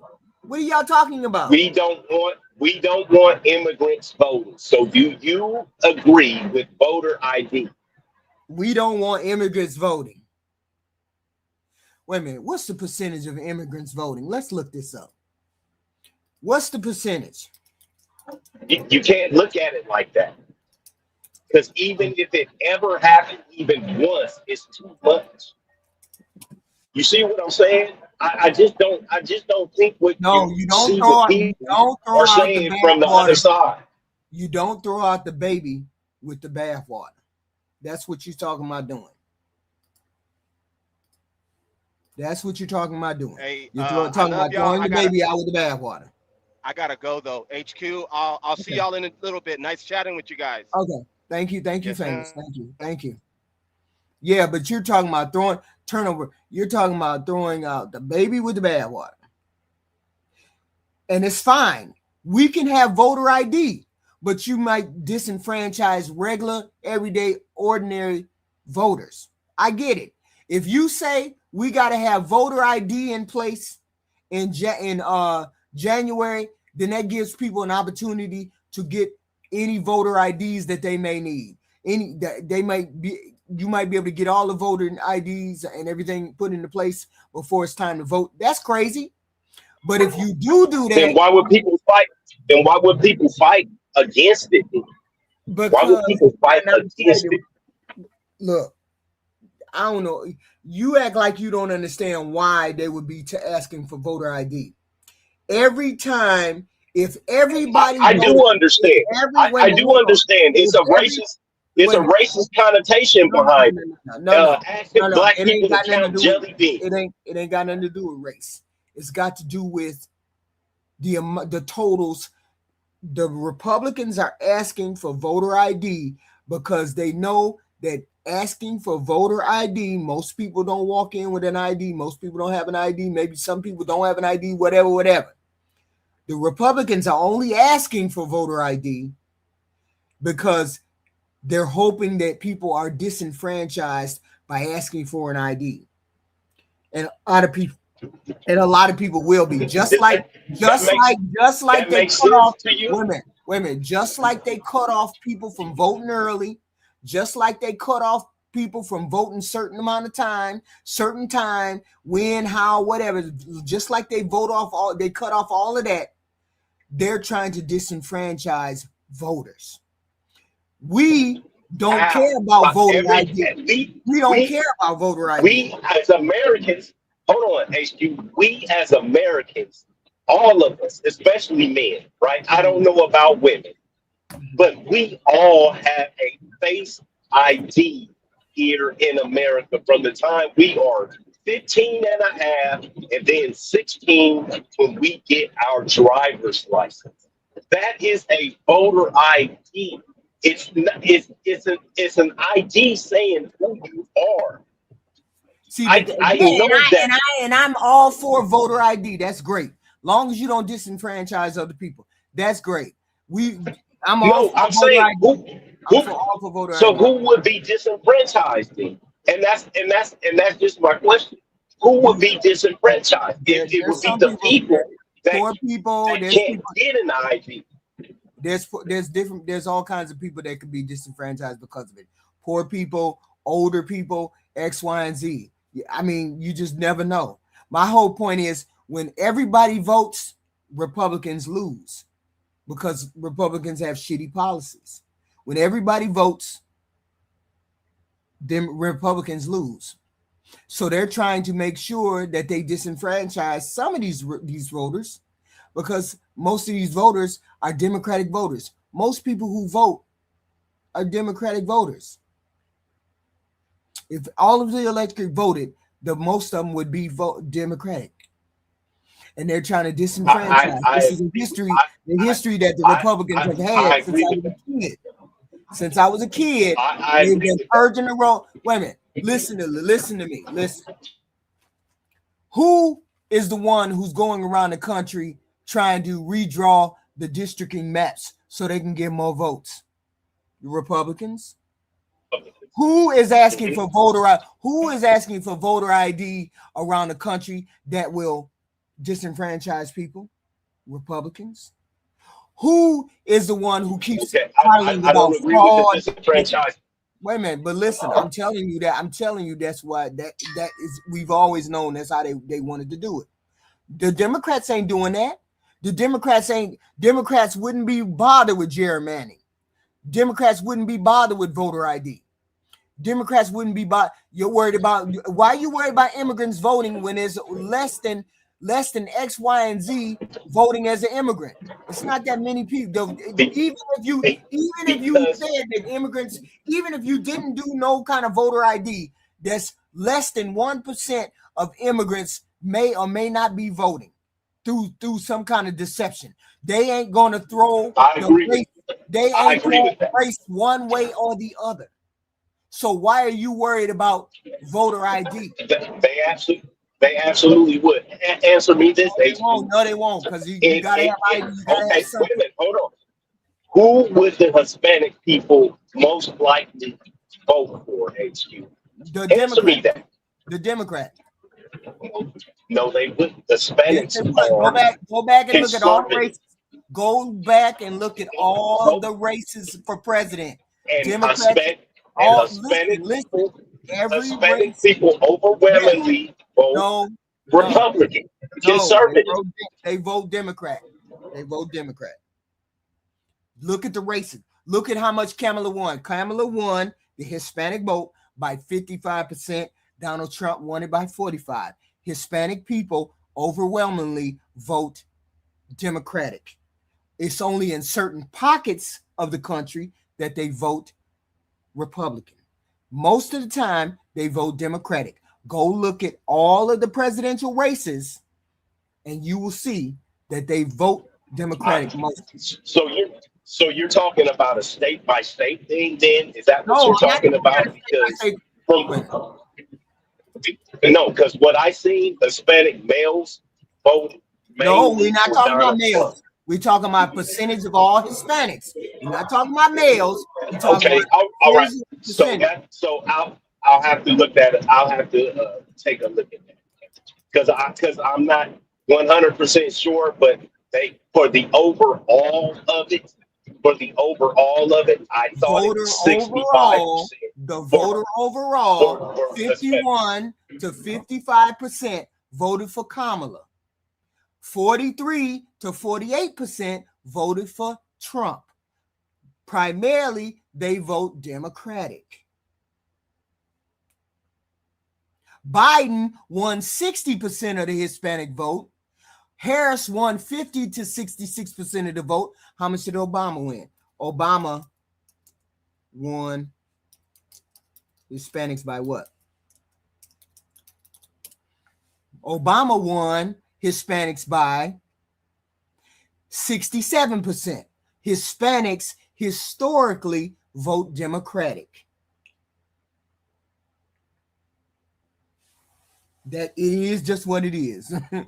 And you could this is the and even in this race with Donald Trump, Hispanics overwhelmingly voted Democratic. They always vote Democratic mostly. Okay. You don't got to believe me. Just go back and read. Just go back and look it up. Just go back and look it up. Every Democratic president in my lifetime, Obama, Clinton, Joe Biden, and Kamala for her running, every last one of them the Hispanic vote went to the Democrat. Democrats, Hispanics overwhelmingly vote Democratic. It's only pockets that vote Republican. That's it. Look it up. I ain't got to lie to you. Just look it up. That's all. Yeah, I ain't got to lie to you. Just look it up. That's all. Just look it up. I ain't got to lie. Everybody in the chat, just go Google it. Google it 10, 20 times. Just Google it 10, 20 times. Who won the bulk of the Hispanic vote all across the country in the 2024 election, in the 2020 election, and in the 2008 election? Just go look it up. I ain't got to lie to you. Somebody doesn't want that. It's because they want to cheat. Our elections are crooked as hell. And you can not only win elections over that, and not only win future elections, but you'll win every debate because the public is really angry about it. And you ought to pass the SAFE Act, or whatever you're going to call it. Are we going to SAVE Act or the Save America Act? I think we're going to change the name a little bit. You're going to put that up for a vote? I think everybody in this room certainly should do it. And it's a big... No, we don't have a call-in show, Thomas. We have a get on the panel show. We really don't have a get on the panel show. Famous and Black America came up here. I really don't have no get on the panel show or a call-in show. Bad vote for them because they're voting against things like voter ID and other things that are almost equal to voter ID. But I dropped the link if you wanted to come up here and say something. When somebody says, no, we don't want voter ID, that means they're crooked. And the public understands it. No, it's not a matter of us being crooked. We understand that you want to disenfranchise people. Okay. No, I'm not talking ignorant.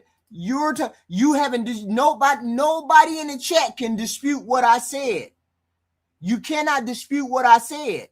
The president, and I said I said 3 definitive things. I said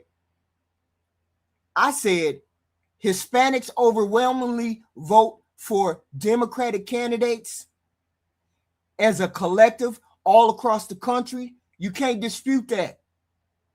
I just said pockets could vote for X, Y, and Z, but overall, Hispanics vote for Democrats. 2, I said Donald Trump or the Republican Party only does 3 things when they get into office. They get tariffs going, which fucks up the economy. They do tax cuts for the rich, and then they try to get rid of Social Security, ACA, Medicaid. Those are the three things that they do. They do nothing else for the regular, ordinary man. Nothing. I said that as a definitive thing. I said that about the Hispanics. And the third thing I said as a fact is the president has nothing to do with gas prices. Those are just look them up. These are not things that these are not things that we can have a conversation about. That's all you got to do is look up the facts. Don't ask me. Look up the facts. Present your facts. You don't have facts. Those are absolutely facts. not a question marks. That's wild. That's wild. We win elections with that. But I think it would be really important, Save America Act, if you would put that up for a vote. It's got my total endorsement. And all it is common sense things about the election. And they'll fight it like crazy because they cheat. That's the only way they can win. The Democrats ain't cheating. You're cheating. When you all try to gerrymander all of those maps, that's what's called cheating. That's what's called cheating. He acts like he doesn't understand that. That's what it's called cheating. No, come up on the panel and tell me where I told a lie at. I want to know. I want to know where I told a lie at. That's what I want to know. Thomas says I'm lying. I said, come on the panel and tell me where I'm lying. Okay? Because you can't. When you have policy so bad, when you have policy with... How is policy so bad? This is what I want to know. How is Social Security bad? How is Medicaid bad? Medicare bad? How is those things bad? You see what I'm saying? This president wants to get rid of programs that help the regular, ordinary, everyday American, but he don't want to put anything into place. They want to get rid of medical, but they don't want to put anything back into place. They just want to take it away. Every time the Republicans get into office, they want to take away Social Security safety net stuff, and they don't want to replace it. They just want you to be poor. They never do anything for the middle class. They never do anything for the middle class. And nobody has put in the chat what the big, beautiful bill has done for you. Nobody has done it. See, here's the thing. This is about the election. And he wants to burn this into people's minds. He calls the election rigged, pushes voter ID as the obvious cure. Voter ID has got to be the cure for having a safe and fair election. And then he suggests that anybody who doesn't support his preferred election bill must be crooked or planning to cheat. But nobody was out there trying to change the maps except Republicans. Everybody knows that you Republicans tried to change the maps, the demographic maps, so y'all would win. Everybody knows that. Okay? His logic is, I lost, therefore the system is corrupt. Anybody who questions my claims about the election is part of the corruption. This is what we getting in the chat. And reform, I don't control, I suspect. This is not about improving the election administration.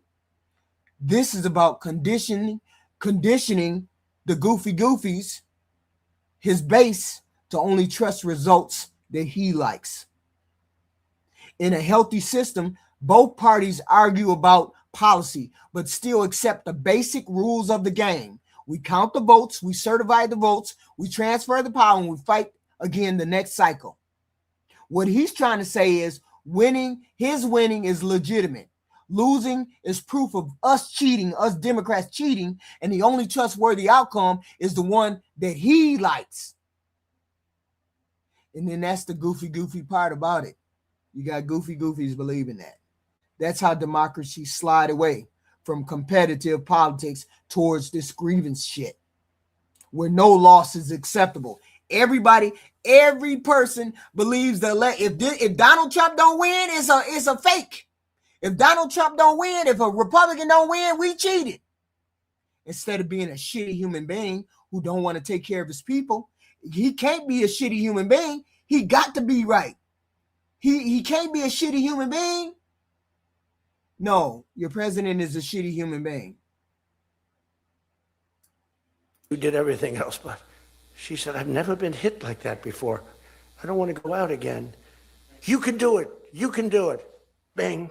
She walked off. She said, he happened to win the gold medal, that young woman.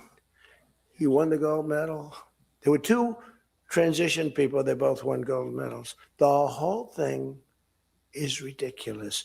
You have policy on your side. They don't have policy on your side. Right? You have policy. What? I'm trying to figure out what policy. Why is it that the why is the United States rejecting Donald Trump? Why is Donald Trump's approval rating a 93? I mean, a 38? Why is his approval rating low like that? If his policies are so amazing, why is everybody rejecting him? Why is it that every time we go into the voting booth lately, the blue states win? Why is that? Why is it that when people go into the booth these days, why is it that the Democrat wins? Why is that? If we have shitty policies, if our platform is so shitty, why are we winning? Because they don't like your policy. Has nothing to do with the Democrat. They just don't like your policies. This is what he's not saying. They just don't like my policy. You're right. They don't like your policies. So therefore, they're shitty policies for the people. Every time a Democrat has gone into the booth, they've won. Why is that? Why is that? And I saw this guy fighting like hell. The swimming records is ridiculous when you look at the swimming, any records. It's crazy. And it's so demeaning to women. Women are and for a long time, they refused to talk about it. They were embarrassed to talk about it. Now they... Wait a minute, hold on, Thomas, what's not true? What's not true? Every time somebody go in the booth, a Democrats won so far. Only one I seen that we didn't win was in Tennessee. So far, so good. They do talk about it. They talk about it openly, but they have the worst policy on everything. I know. It's embarrassing for you, Thomas. It's embarrassing. You were so gung-ho to debate me, you don't know how to click a link. You were so gung-ho, but didn't know how to click a link. Open borders. We want open borders. You know, they still want an open border. We did the greatest. Knowing full well, we have never said that we wanted an open border. But if he continued to say that same thing, goofies are going to believe it. They're going to believe it. Every time. Open border. We have an open border. Yeah, we got an open border. That's wild. There's the link right there. Best job ever on borders. And I think they forgot it. My guy said to me today, I have a great guy, Ross. He's the greatest speechwriter. He said, sir, let's not mention the border. Nobody cares about the border anymore. What do I think we should do? I think we should have universal health care, single payer health care. I think we should have free school lunch for every child in this nation. I believe we should have free college for every person who wants to go and go as far as they can so we can have smart, intelligent people in this country. These are the things that I believe in. Can we get any of that? We giving money to Israel. We giving money to Argentina. We giving money to Ukraine. We spending money on ballrooms. We spending money on lawsuits. Why can't we get something for the middle class people? Why can't the middle class people get something? Why is that? Y'all goofy as hell. Y'all goofy as hell. This is the kind of pushback we get. This is the kind of pushback we get when we say we want free college for everybody. This kind of pushback we get. But yet and still, not one of y'all got pushback for the president who gave billions of dollars, millions of dollars to the rich people. Not one of y'all got pushback for him giving money to Israel? Not one of y'all got pushback for him giving billions of money to Argentina? All them people got free, all them countries got free health care. All them people got free college for their people. Why they giving them money to them? And we don't have it. But it's socialism if we do it for us. But it's okay if we give them money. It's okay if America come last. It's okay if America come last from you Republicans, from you MAGAs. It's okay if y'all come last. I'm talking about putting America first. American people first. Stop giving them people money and then start helping the people in this country. But that's okay. Y'all want to pay, y'all want to give stuff to everybody else. That's cool. I get it. That's cool. You want to give other countries money, and other countries get free schooling, other countries get free health care. Go on. Yeah, that's cool. I'm America first. I don't know what y'all is. Apparently I'm socialist when I want to put America first. I want to make us smarter. I want to make us healthier. I want to make us better. No, I'm just a socialist. But it's okay to give the money to somebody else, and their population can do what they want to do with their money. They get free health care. Just goofy logic. They ain't nowhere near none of this garbage y'all spewing. America first. Can you believe it? This was the biggest, this was the biggest thing there was. Says to me, nobody cares about the border because it has a shelf life. I fixed the border. I fixed it in my first term, but now I really had to fix it. It was much worse, when I came into office. Millions and millions of people were pouring into our country. And I fixed it. And my guy, who's incredible, says, people don't want to hear it, sir. You've done that. The problem is people forget that I did it. They totally forget. They were talking about the other day, we don't like Donald Trump on this. We don't like Donald Trump on that. And somebody just out of the blue said, well, he did an unbelievable job. Who cares about that? Look at the goofy logic right here. Look at the goofy logic right here. Goofy logic. I tell you, I want American people to be able to go to college and afford college.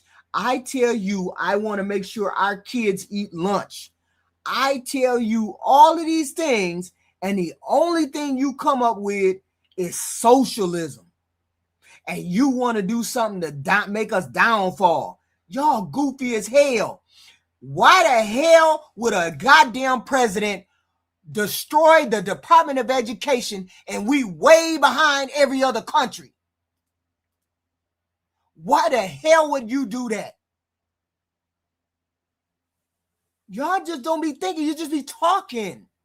Just be talking.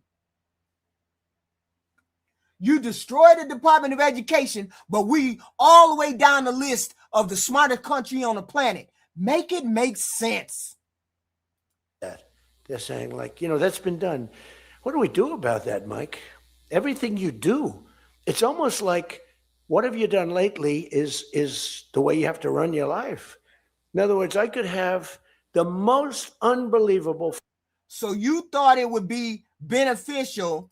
To close the only educational department we got, Jeremy Pinnell, and replace it with what, Goofy?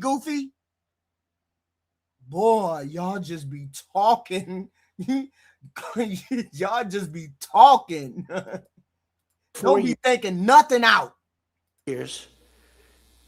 And I guess I'm not allowed to run. I'm not sure. Is there a little something out there that I'm not allowed to run? But let's assume I was allowed to run. I could have, there's going to be a constitutional movement. No, I could have the most unbelievable 4 years. Everything was great. But in the last week, I made a little slip up in something, and you lose the election. It's like, so we can't let them forget that we did such a great job on the border. By the way, Venezuela, everyone, they're marching in the streets. They love it, except in New York. I mean, where they find these people? These people, and they're not these people are a mess. I know it's not nice to say that. These people are a mess. Where do they find these people? Turn your camera off. I don't need. They're the worst looking people I've ever seen. Now, where are you? Turn your camera off. They can hear you. Thomas, they can hear you. Y'all let me know if you can hear Thomas. Are you gonna say something, Thomas? Hello? Hello? He ain't speaking, so I can't hear him. He doing something, but he ain't talking. I ain't got him on mute. I ain't got him on nothing. I just don't see him. I ain't put him on camera because he ain't turned his camera off. People like to, when I get on camera, people like to show their dick. I ain't doing that. So he can talk right there. Everybody can hear him if he wants to talk. He don't even need to be on camera. Okay. Hello, Thomas. We can't hear you. He ain't saying nothing. Really? They got hats that are all frayed and all. They look like they're all paid. They don't even know what they're talking. When the reporters don't interview them because they know that it's, the press is so anti. It's hard to believe the press can be so anti because it's all common sense. It's not we're conservative, whatever. Doesn't matter. We're all common sense people. It's not even conservative. It's common sense. But the press has no credibility whatsoever. He's just not talking. He's not on anything. He's not saying a thing. Yes, you're backstage, but you ain't talking. I can't hear you. You are backstage, but if you talk, we can hear you. I need to know if you can talk first. Hello? You got to talk before I can tell. You got to talk. Unmute your mic. You ain't muted up here. Hello?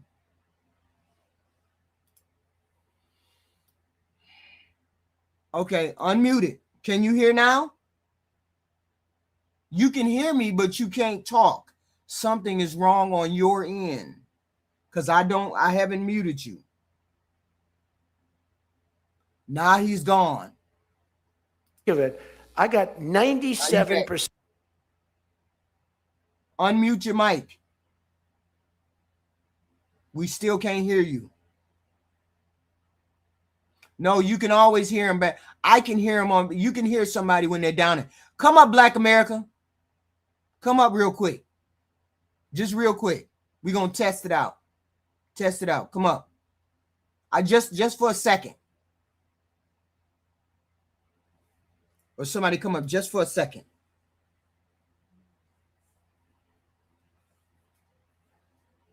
Somebody come up just for a second so we can test this out.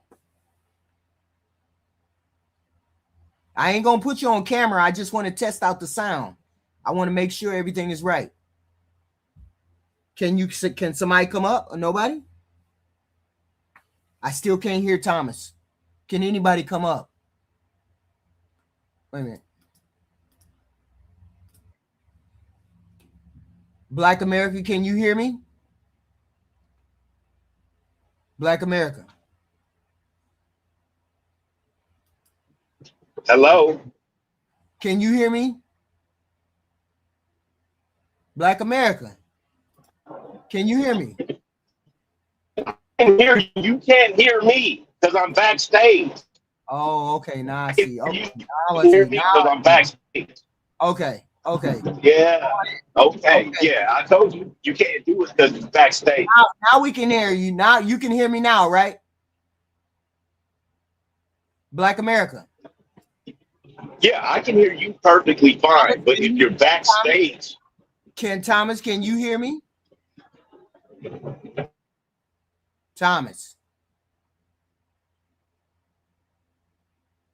can y'all hear Thomas? Can y'all hear Black America?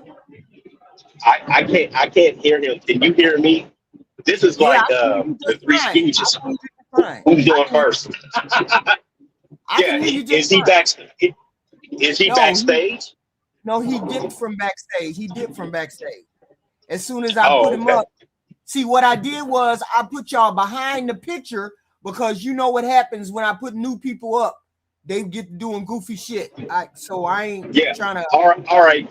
Put me behind the picture and see if you can hear me. Okay. Thomas. What is about ready. now? Now we can hear you. Oh, you can? Yes. I don't know why that wasn't working. I'm sorry. Yeah, I can hear it. Me. I can hear him now. Okay. Everybody can hear everybody. Okay. So what was the argument that you were having with me in the chat? Okay, but now before, let me preface this. Mm-hmm. I'm not hard Republican. I'm not hard Democrat. I've always been independent. Okay. That being said, sorry, there's a very long delay or like echo going on. So let me try something here. Yeah. All right. So the first thing that like bothers me is when people have trouble with voter ID. There is nothing that's going to disenfranchise anybody by having something so simple as an ID. Are you American? Are you here legally or not? That's all. Yeah, but see, and to think that people don't have access to get IDs and stuff like that, that's nonsense. Have you ever seen these videos of reporters? They go all to the major cities, Democrat cities. They talk to poor neighborhoods and everybody. And when they say, hey, these people are trying to say you're disenfranchised by needing an ID or you're too ignorant to get an ID, it's nonsense. It's insulting. But see, here's the thing. Not everybody has a government ID. Not everybody does. So go get one. Some people they're $12. Some people can't afford birth certificates. Some people don't have proof of address. Some people, it costs money. People may not have money to buy ID, to get ID. I think that's nonsense. So I think people. So you're talking about homeless people, HQ? You're talking about homeless people. I'm just talking about. Yeah, you're talking about homeless people. Everybody should be able to get their birth certificate and get an ID. And if you don't, then don't vote. But this is what I'm saying. Okay. I'm saying So hold on. So hold on. HQ. We run a. Well, I don't run it anymore, but one of my girls runs a shelter, a homeless shelter, and we're involved with Catholic charities. So, with that being said, yes, there are situations to help people get those things. 100%. I help many people get their ID and birth certificates and things of that nature. The thing about it is, HQ, I don't care about the people that don't want to put in the actual work to do said. You understand what I'm saying? So I understand what Thomas is saying. But I understand what you're saying, but it's just not getting a voter ID. You said, okay, they shouldn't have a problem getting voter ID. Just for example, I'm a lister. I'm going to tell you what they are, how people can be disenfranchised from voting. I said money. Money is one. People in rural areas who don't live near DMVs, who don't have cars. That is the worst argument. That is horrible. I'm not done. You got no problem getting to work. You got no problem getting to the grocery store, but you can't go get yourself an ID? Come on. But that's not everybody. Two. It doesn't matter. That's just a really, really bad argument. And that's one of my points I was having with you back and forth because it's just a trash argument. Thomas, give her a minute. Give her a minute. Let her lay it out, bro. I'm sorry. I'm sorry. Two, they just put something in place that if you're married, your name may or may not match that ID. That's going to disenfranchise a lot of people, a lot of women, because the names may not match. College students get hit hard because college students live in Georgia, but they go to school in Iowa, can't make it back to vote. Older people may not have birth records. They may not have birth certificates. They may not have IDs. Poor people, a lot of IDs may not be accepted. You never know. These are the reasons why we say people might be disenfranchised. I'm not saying they will. I'm saying, but if you have enough people to hit 4 or 5 of those things, you got a couple 100,000 people that are disenfranchised throughout those states. So that's why they say they didn't want voter ID. It had nothing to do with the fact that we wanted people to cheat or immigrants or anything else. It's because of those particular factors that we said people might be disenfranchised. Sure, you could take one at a time and say, oh, you can get an ID, you can do this, you can do that. But then they were telling the students that lived in Georgia but had to go home and vote in Maine, that they couldn't vote. So these people get disenfranchised. There's different ways to be knocked out the game. Hold on, Tom. I actually agree with. Okay, go for it. Hold on. No, I'm done. I'm just saying. I'm just giving you the reasons why they said they didn't want voter ID to have a mandated ID, because there's reasons why people, it don't make a difference whether they have an ID for some, and some they can't get an ID. The only thing that you said that I do agree with is like, let's say, for instance, like you said, you have a college student in Georgia, but he has an ID in Maine. Mm-hmm. I get that. Like, if that's keeping them from voting, that's a stupid rule, stupid part of the law. I think that if you have an ID showing who you are, and you are American and here legally, and you are of age, you should be able to vote wherever and get your vote and voice out there. So why are we worried about a voter ID? Because it's not just about voter ID. We keep saying the word voter ID. You just need an ID, an American state ID. That's your ID to vote. But that's the whole point. The whole point is not to disenfranchise any of these people. They should be able to be on the rolls at some particular point. They were registered somehow, some way as American citizens, and then be able to vote. Very rarely have we had voter fraud where somebody voted and it was 1,000, 2,000 people that were immigrants and they're voting. This is the argument people keep making, and it is no argument. Right. So negligible that it's not even worth talking about. Listen, that argument is already collapsed, considering it's now proven that Tim Walz in Minnesota wants to give over 100,000 illegal immigrants driver's license and the right to vote. He wants to give legal immigrants a license. Those are people with green cards and DACA.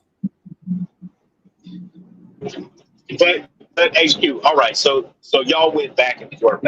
So this is my thing. HQ, I don't give a shit if they're a legal immigrant or DACA or not. They're not citizens. To me, they don't. It's not that they don't belong here. I don't care about it. They're not Americans. So they absolutely should not have the privilege to vote. Amen. Mr. Thomas. Yeah, but they're on the road to being a citizen. It doesn't matter. I was on the road to. But we may not like it. It's the way it is. It's the way we wrote our laws that says. Okay, so when they become a citizen, I don't even know if they vote. I don't even know if those people vote. I don't know. They can't vote. So they're not supposed to. Right, and that's what we're saying. When they become a citizen, me and Mr. Thomas probably would agree that after they have became a citizen, they then have the right to vote. But until then, they should not be able to bask in the privileges of America. So I understand what you're saying on that, HQ. I think that's where the left and the right start to get so far apart, is because people on the left just want everything to be hunky-dory and roses and bubbles and butterflies. And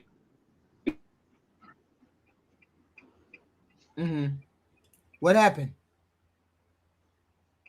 Yeah, what did happen? Was he still talking? Yeah, he went off the rails. Black America? Okay, he went off the rails. Okay, what was your other issue that I said? Okay, so the thing is, again, we have to. I preface it by saying again, like, it comes down to like the vote. Okay, who would I rather vote for, Kamala Harris or Donald Trump? Unfortunately, you got to go with the lesser of the two evils.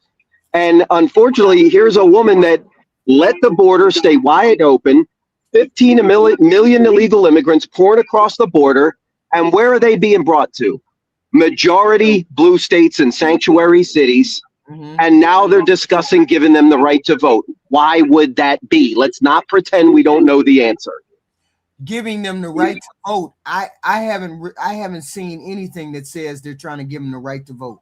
Of course, it's all they've been talking about for the last couple of years since we had this catastrophe at the border. I'm saying to you, can you provide a source that says they're giving them the right to vote? Because I haven't seen it. It's not that they're giving them the right to vote. It's that that's what the eventual plan is. And that's when you see stuff like Tim Walz giving those people all these driver's license. Look how many people they just had to revoke driver's license from who shouldn't have them. Yeah, but that doesn't mean that they get to vote. It does, because they had a driver's license. But see, on this driver's license would be a special marker that would say that they would be illegal or legal or whatever. So therefore, right.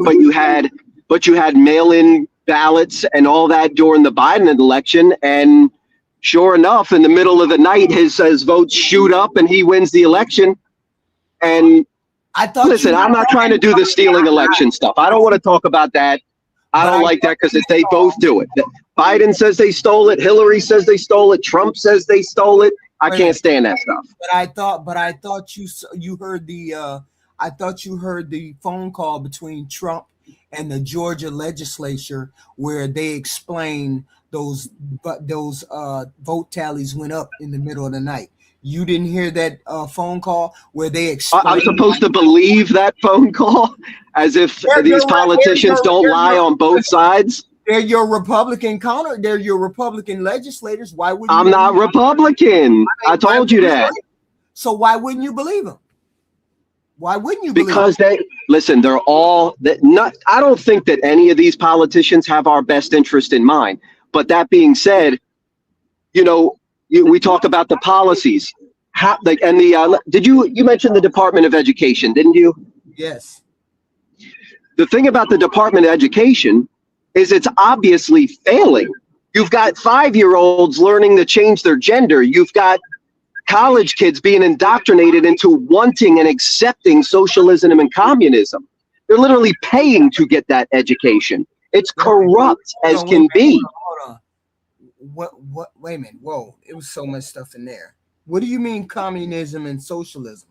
I'm confused about it. So, you see all these college campuses getting into all these debates with different people and stuff like that. They all think that socialism means let's all just own nothing and be happy and collect income and we don't got to do nothing, because they don't understand that it leads to terrible things.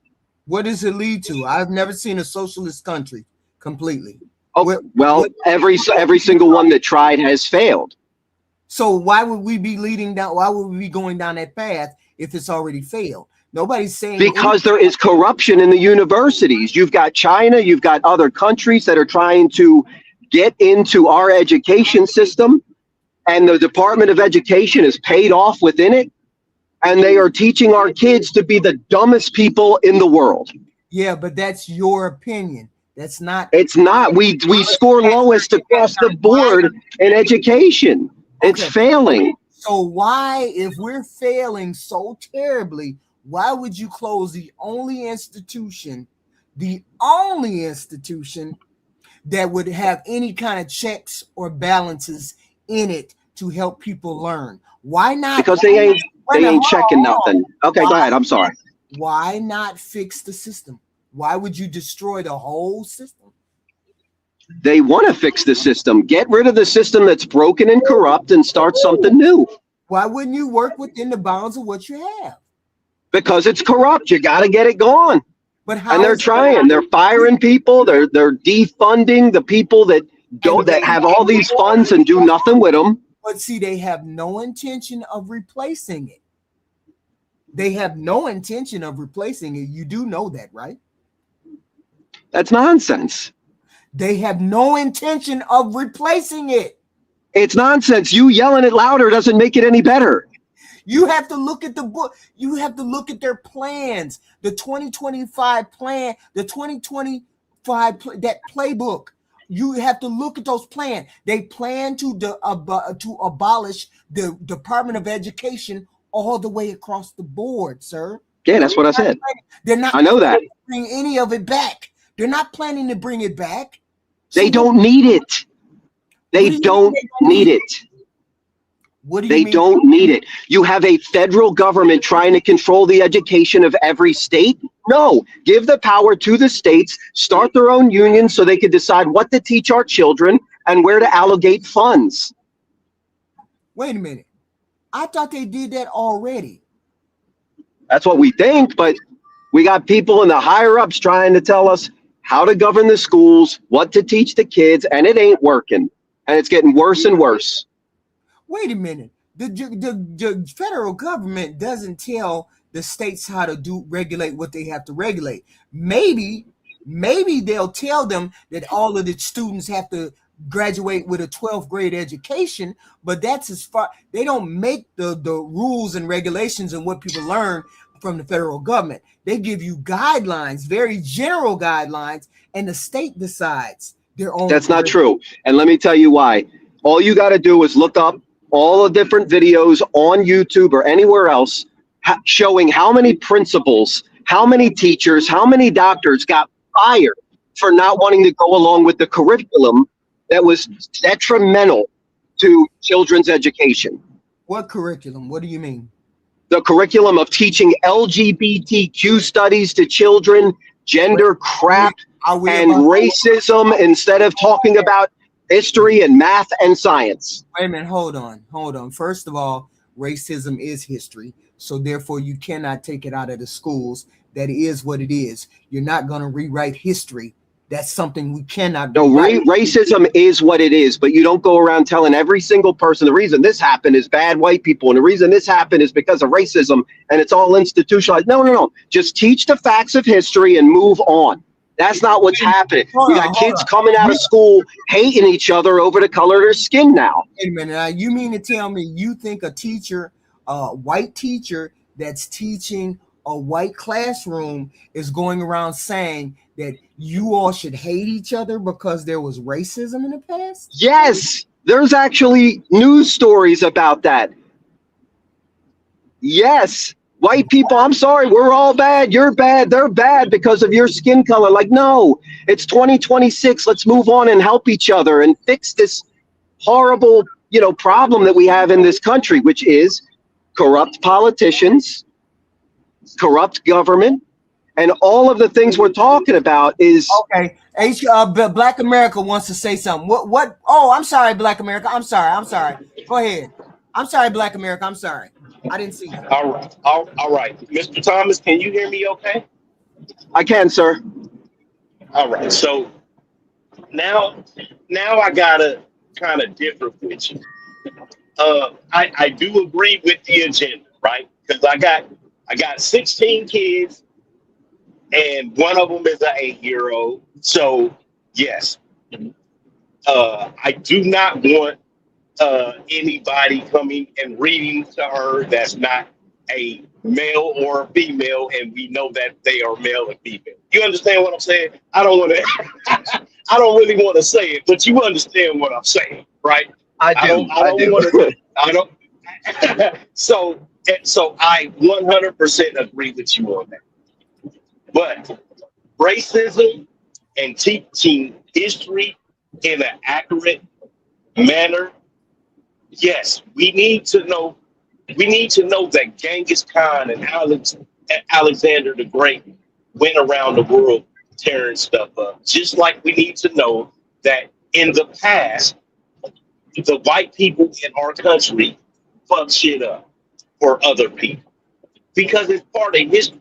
We don't. Absolutely. In America, we don't have a problem saying that Hitler did atrocious things to people. So we need to be able to admit things, and I understand what you're saying. I agree with you. It's 2026. Black people are not getting reparations. And the only way to move forward is to move ourselves forward as one, as a country, as white Americans and black Americans together. Because we are American. Amen. We are not fucking Amen. you know. Hold on real quick. Somebody's ringing our doorbell. Hold on. Okay. We are not two separate entities in this country. We are Americans first. When we go and suit up and protect this country, we are Americans. We don't look at nobody. You can't tell a Green Beret is black or white once we got our war paint. So, but I do think that our children do need to know and have an accurate depiction of what happened in the past, because you seem like an educated man, probably far smarter than me, and we all know the term. You need to know the past so that you don't repeat it in the future. So, but go ahead. I just wanted to get that out to you. You know what I mean? Black America. Is that what I should call you? Yeah. Yes, sir. Because okay. And let me give you context. I hate the term African American. I hated that since I was a kid because I don't know any fucking Africans. You know what I mean? And when I was young, I mean, I've traveled now that I'm old, but when I was young, I'd never been to Africa, and they look like little starving kids with swollen bellies. I'm not a fucking African. I am a black American. So go ahead, sir. Absolutely. Amen. And, you know, I think maybe I explained it a little bit wrong. Obviously, there is racism throughout history, but racism also exists throughout the world and not just in America. And what I don't like seeing is these kids coming out of high school and going into college, and even white people are screaming at each other like they to other people, like, you're white, you're a white man, you're bad. And anytime somebody has a different point of view than you, they're screaming racism with no context about anything regarding race. And it's all because it's being taught in schools. You know what I mean? It's not being taught responsibly. Like, we need to, like, why isn't people out there talking about stuff in a way that brings us together so we can work together? And this right versus left, Trump versus Biden, Trump versus Kamala, it's so detrimental to us all. And I think that what bothers me, again, is the host. She was saying, you know, all these policies. And I'm like, yo, you show me what policies during this Biden administration that were so great. Open borders, high gas prices, rent going up, mortgage rates going up, like everything was bad. So Tom, I'm gonna keep it 100% real with you, all right? Okay, let's do it. And are you married or have a woman in your life? I do. Okay, so the host, Miss HQ, she's like my sister, okay? So, and she knows I don't say anything out of spite. I just tell the truth when I say things. She doesn't, us men, we think differently than women, okay? You know what I mean. We think differently than women. So she doesn't really care about how and what men think about certain things or certain subjects. So the fact that we don't like the LGBTQ, she doesn't understand that wholeheartedly. She doesn't understand that, you know, drag kings or whatever called going to read to little kids. She doesn't see that as detrimental. She doesn't see that as straight American men, because we're not black or white men. We're just straight American men. She doesn't understand that the LGBT, whatever, that agenda is the worst thing for our country. And when we say these, and so when we say these things, she does not receive it because she's a woman. And she's yeah. I was like going to say that's what kind of comes back to the Department of Education for me. And under the Biden administration, you know, I think you and I would agree that LGBTQ plus all that stuff meant something very different even 10 years ago. If you were a transgender person, gay person, lesbian person, whatever, do you. But when it's all over TV and you got naked people running in the streets and reading to our 5-year-olds half naked with their balls hanging out, I got an issue with that. But for some reason, our president did not. No, so the whole thing about it is, Thomas, for the most part, and me being a black man, right? For the most part, our women, even your woman as a white woman, they don't have a problem with that community and that agenda, right? That's crazy to me. They're not. They're not staunchly opposed to it like a straight men are. They're not. You even your wife or girlfriend or woman just so yeah, I have a gay friend. You know what I mean? For you and me to say, we say, yeah, we know gay people, but it's not like we're going over to their house to have a barbecue. They wouldn't mind. They wouldn't mind going to their house to have a barbecue or having a drink with them. So they're not opposed to where they don't understand why we vehemently disagree and are opposed. They don't have, and I don't want to use hatred because that's a strong word, but they don't have the protection in their heart and mind against that. That's us as men that have that. And they just don't understand. You know what I mean? So they're always going to push back when it comes to that. Until it happens to them, until their daughter walks into a bathroom and a dude with a beard but a dress on walks in behind them. But they don't care. I disagree. You know, you can ask HQ. The women are starting to wake up now. I just seen a video of a lady in the gym and a guy was in the bathroom and they were yelling back and forth because the guy was in the bathroom and they ended up kicking her out. But for the most part, Thomas, the women don't care. You know what I mean? Like I do know what you mean. They don't understand it and they don't care. Well, because they're like everybody can be a girl. I have a gay friend. They don't understand that as being bad or detrimental. They don't. Yeah. And it's nothing that us guys can do it because then they call us cavemen and say we're Neanderthals because we don't like them. No, it's not like we're trying to chase them down and beat them. We're just saying, hey, just stay over there, away from us. You know what I mean? Don't bring your shit over here. They don't understand. They want a big, what they call the Democrats, the big tent umbrella, and that's what they want. Everybody can come.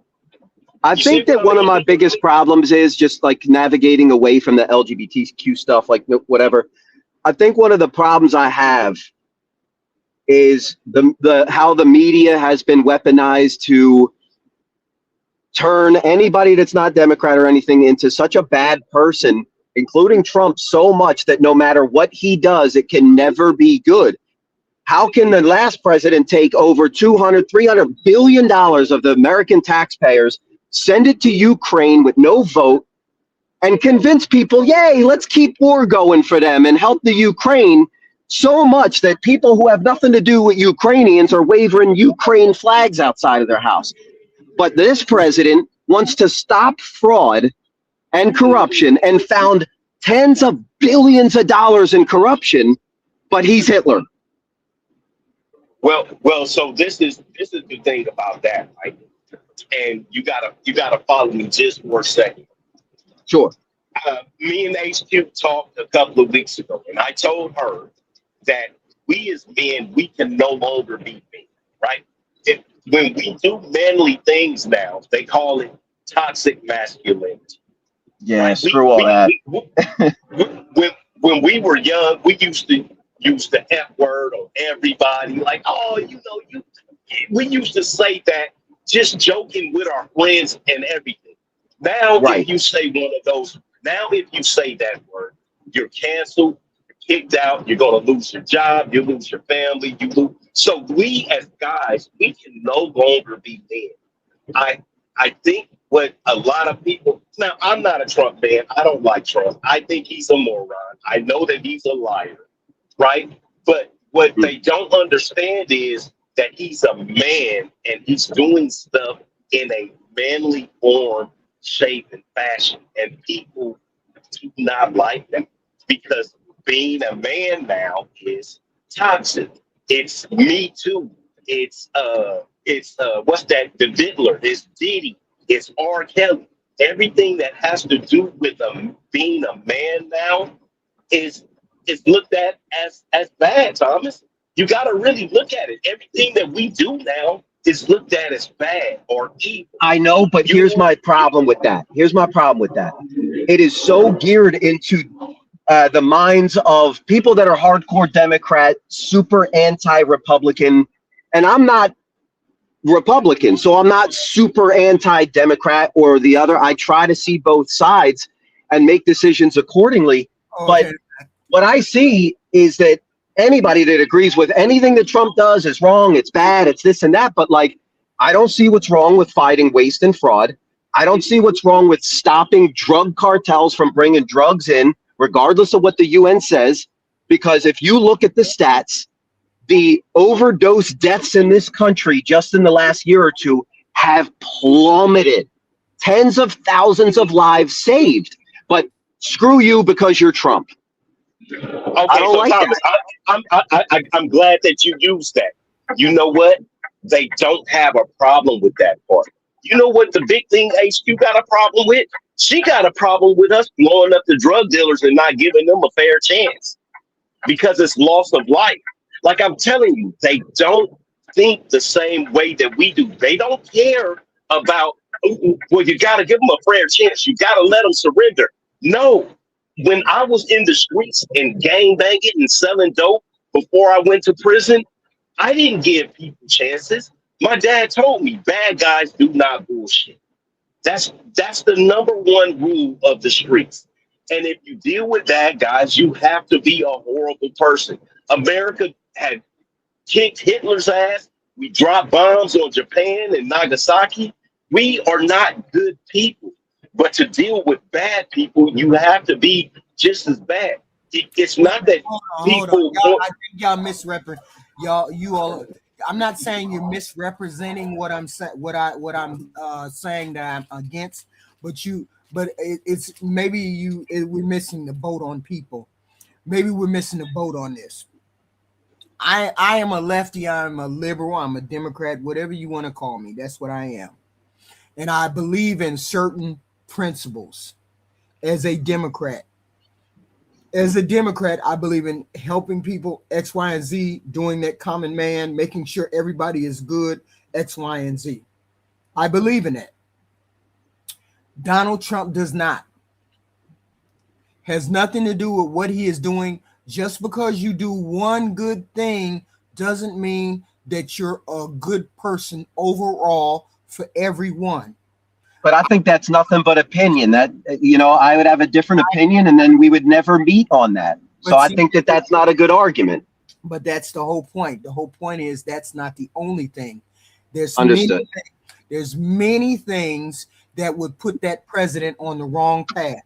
For one, I am America first, and he is not America first. Nothing he has done has been America first. I disagree. He went above doing certain things by the law to stop drugs from coming into this country to protect Americans when no one else will. Let me finish. He did not do what he was doing for drugs. He doesn't care about the drugs. He never did. He doesn't care about that. He's just telling the American public that he cares about that. But it's a byproduct. Hold on. He cares about overthrowing Maduro. That's it. He cares about overthrowing him and getting the oil for his rich friends. That is not making America or putting America first. Venezuela does not bring fentanyl here. Venezuela produces cocaine. Mexico produces fentanyl. It's not Venezuela. So That's not true. Yes, it is true. No, Yes, it's not. absolutely true. Every report It is not. It is not true. It is not I true. have read that fentanyl, every report I have read, fentanyl comes through Mexico, not Venezuela. It can primarily come through Mexico, but it's also now coming through Colombia since we strengthened the southern border so well. Or excuse me, not Colombia, I meant Canada. So it's coming through multiple ways, but you have to understand China is the one pushing out the fentanyl. They send it to Mexico, they send it to El Salvador, they send it to Venezuela, and it goes in every drug that comes into this country. Every report that I've read, cocaine comes out of Venezuela. Mexico, and so does Colombia have cocaine. Mexico is the primary and comes from Canada, across Canada's borders, and Mexico is the fentanyl. Cocaine is from Venezuela. That's primarily what it does. That's one. Two, the president didn't do anything unless it benefited him. Everything. What is that? Is that mine? That's me. I'm sorry. Hold on. Okay. Sorry. All right, there we go. Everything that this president has put into place has been for the rich. He hasn't done anything for the middle class. That's your opinion. Let me tell you. Let me give you one example. Hold on. Let me finish. Oh, I'm sorry. Go ahead. I'm sorry. Let me finish. I'm sorry. Most people throw up the no tax on tips and the no tax on overtime. That does nothing for the regular, everyday, average American. Everyday average American doesn't work for tips, and the everyday average American doesn't itemize their deductions on their taxes, so that doesn't do anything for the regular, ordinary American. So you can. I disagree. There's a regular, ordinary American in every part of every city working for tips right now. So how does that not benefit them? Of course, it benefits people who work for tips, but most of us don't work for tips. That's what I said. So but that's just one example. Yeah, that's one example. And the tax on overtime, that is an itemized thing. Most people don't itemize. Most people do standard. So that doesn't do anything for the regular, ordinary, average person. HQ, that still don't float, HQ, because most men, and this is why I said, this is what I was telling you, Thomas, she doesn't really care about the man side of it. Most of us as men, this is not women. This is not a man. Most of us as men, most of us as men work overtime on a consistent basis, HQ. But you most men, look, listen to what I said. The taxes are either claim taxes through an itemized deduction or a standard deduction. Most people take the standard deduction because the standard deduction is higher. You get more taxes or penalties taken off with the standard deduction. So most people use standard deduction. The no tax on overtime is a part of the itemized side. Most people don't itemize. That's why it is not going to do regular people any good to have the no tax on tips or no tax on overtime.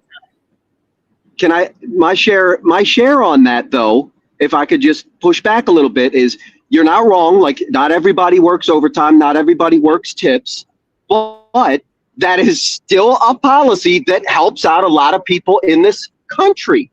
But that's not that. I'm not saying it doesn't. I'm saying it doesn't. And it doesn't help.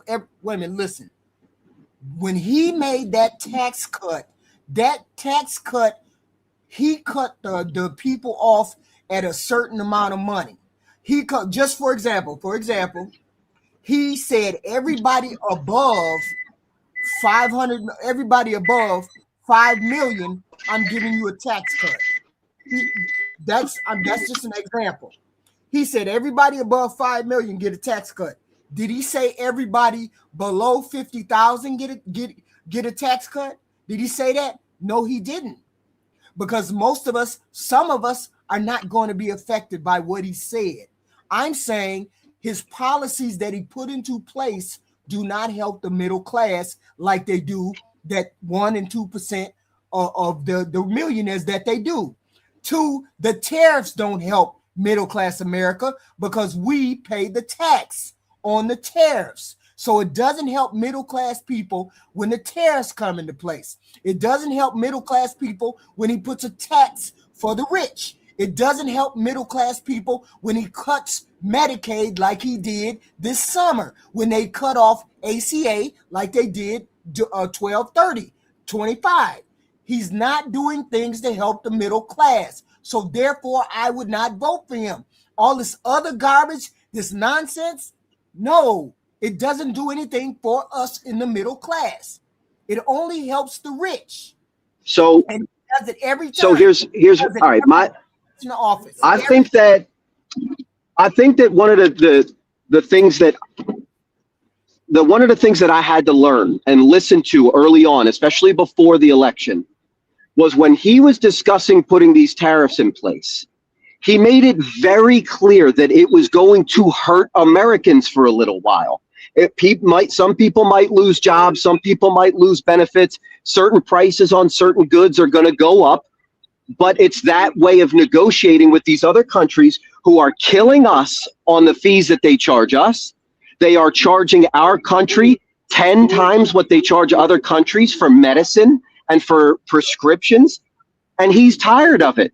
And so he put in these tariffs in place that, when done properly, will eventually lead to prosperity for the American people, but will hurt at first. It's only been a year.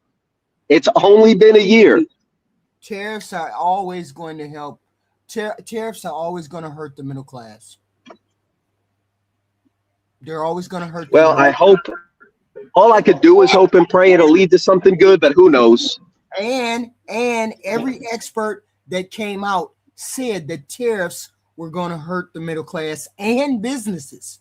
He destroyed the farmers. He destroyed the farmers' business. Plants are closing.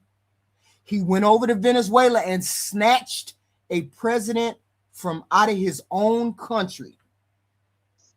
In the middle of the night. Are y'all still there? I just wanted to say I really appreciate the thoughtful conversation. I got to jump off here, but God bless all of you.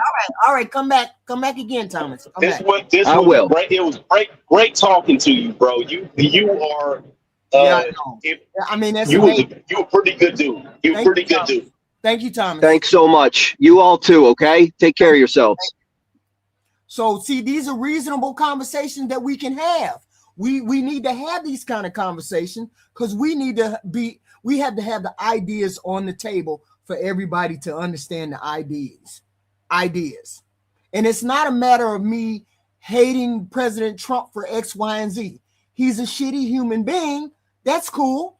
But if he was doing, I'm going to admit this one thing. And I swear to God, if somebody throw this in my face, I ain't going to say it again. I'm going to admit this one thing. It was pretty badass. It was that their Venezuelan shit was pretty badass. I'm gonna give them the props for that. The shit was pretty badass. Shouldn't have did it, but it was pretty badass. Okay? And that's the last time I'm gonna say that. That's the last time y'all gonna hear me say that. Okay? It wasn't it was on you there, Black America? Damn, Black America even dropped off. No, I'm here. I'm just listening to you. I agree with what you're saying. Go ahead. I agree with what you're saying. Go ahead. I'm saying, no, it's not a matter of me just not liking the president. He doesn't have policies for the middle class, and we need policies for the middle class. Those policies I gave you that would lift the middle class out of the gutter that they are in. Everybody here, when they work, they pay medical expenses, right? Everybody who here pays medical expenses. Out of their check, they get taken out. Some get taken out of your check. You get $25, $30, $45, $50 taken out of your check every time you get paid, depending on how much it is, right? What if we had single payer health care, streamlined it, then it wouldn't come out of your check like that. You could save that $100, that $200, that $2,000 a month, $2,000 a year that you're paying out of your pocket for health care. That would save the middle class Americans money. The middle class Americans could go to the doctor whenever they wanted to. They wouldn't have to worry about waiting around and then they get sick and then they go to the doctor, then it's more expensive. That helps the middle class. Okay. Free college. That means every smart person that's in this country can go to college and get a decent education. The private colleges would still be private, but the public colleges are free, and you would have a decent education just like everybody else. Okay. Can I say something next to you? These are my things. The middle class needs to be raised up. Can I say something? I like what you're saying now, right? But when you say free education, I want you to emphasize every time you say it from now on. I want you to say people with a 3.5 grade average, 3.5, 3.7 grade average get to go to college for free. Not everybody. No, not everybody wants to go to college, but the people who want to, who can't afford it. That are smart though. But see, what you're failing to realize is smart people already get scholarships. Football player. I went to college on a football scholarship. Smart people already get scholarships. But not necessarily. We want to get everybody. We want to get everybody to give everybody a chance. We don't want to give everybody a chance. Yes, we do. We want Billy Bob, who live in the middle of bumfuck Egypt, Nebraska. We want him to be able to go to college, get a degree, raise his family up out of the gutter. We want every person to do that. So you want somebody like that to go to college? That's a C student. You want a C student? Wait a minute. Black America, what is wrong with a C and B student? Yes, ma'am. What's wrong with a C and B student? I didn't say it. I didn't say anything is wrong with a C and B student. But so you're trying to for your primary education. You're trying to primary. I'm not trying to. I'm a C student. I'm a C student. Like I said, I went to college. Then what you talking about? Wait a minute, hold on. Do you know what you said? Do you know what you said, Black America? Yes. You said anybody that's smart can go to any college they want to with a scholarship. So why can't anybody that's average go to a college and go to a public college and be able to get their education too? Why they gotta have good grades? Because they don't deserve it. Wait a minute, what do you mean deserve? People don't deserve anything, HQ. You have to work for the things that you get. Wait a minute. People with us. Go ahead. Do you know what you're saying, Black America? Black America. I do. I do know what you're saying.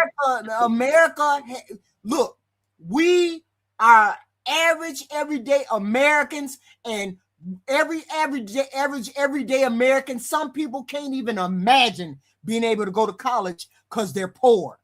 We want these people. It's not because they're poor. It's because they're stupid. No. This is what I'm saying.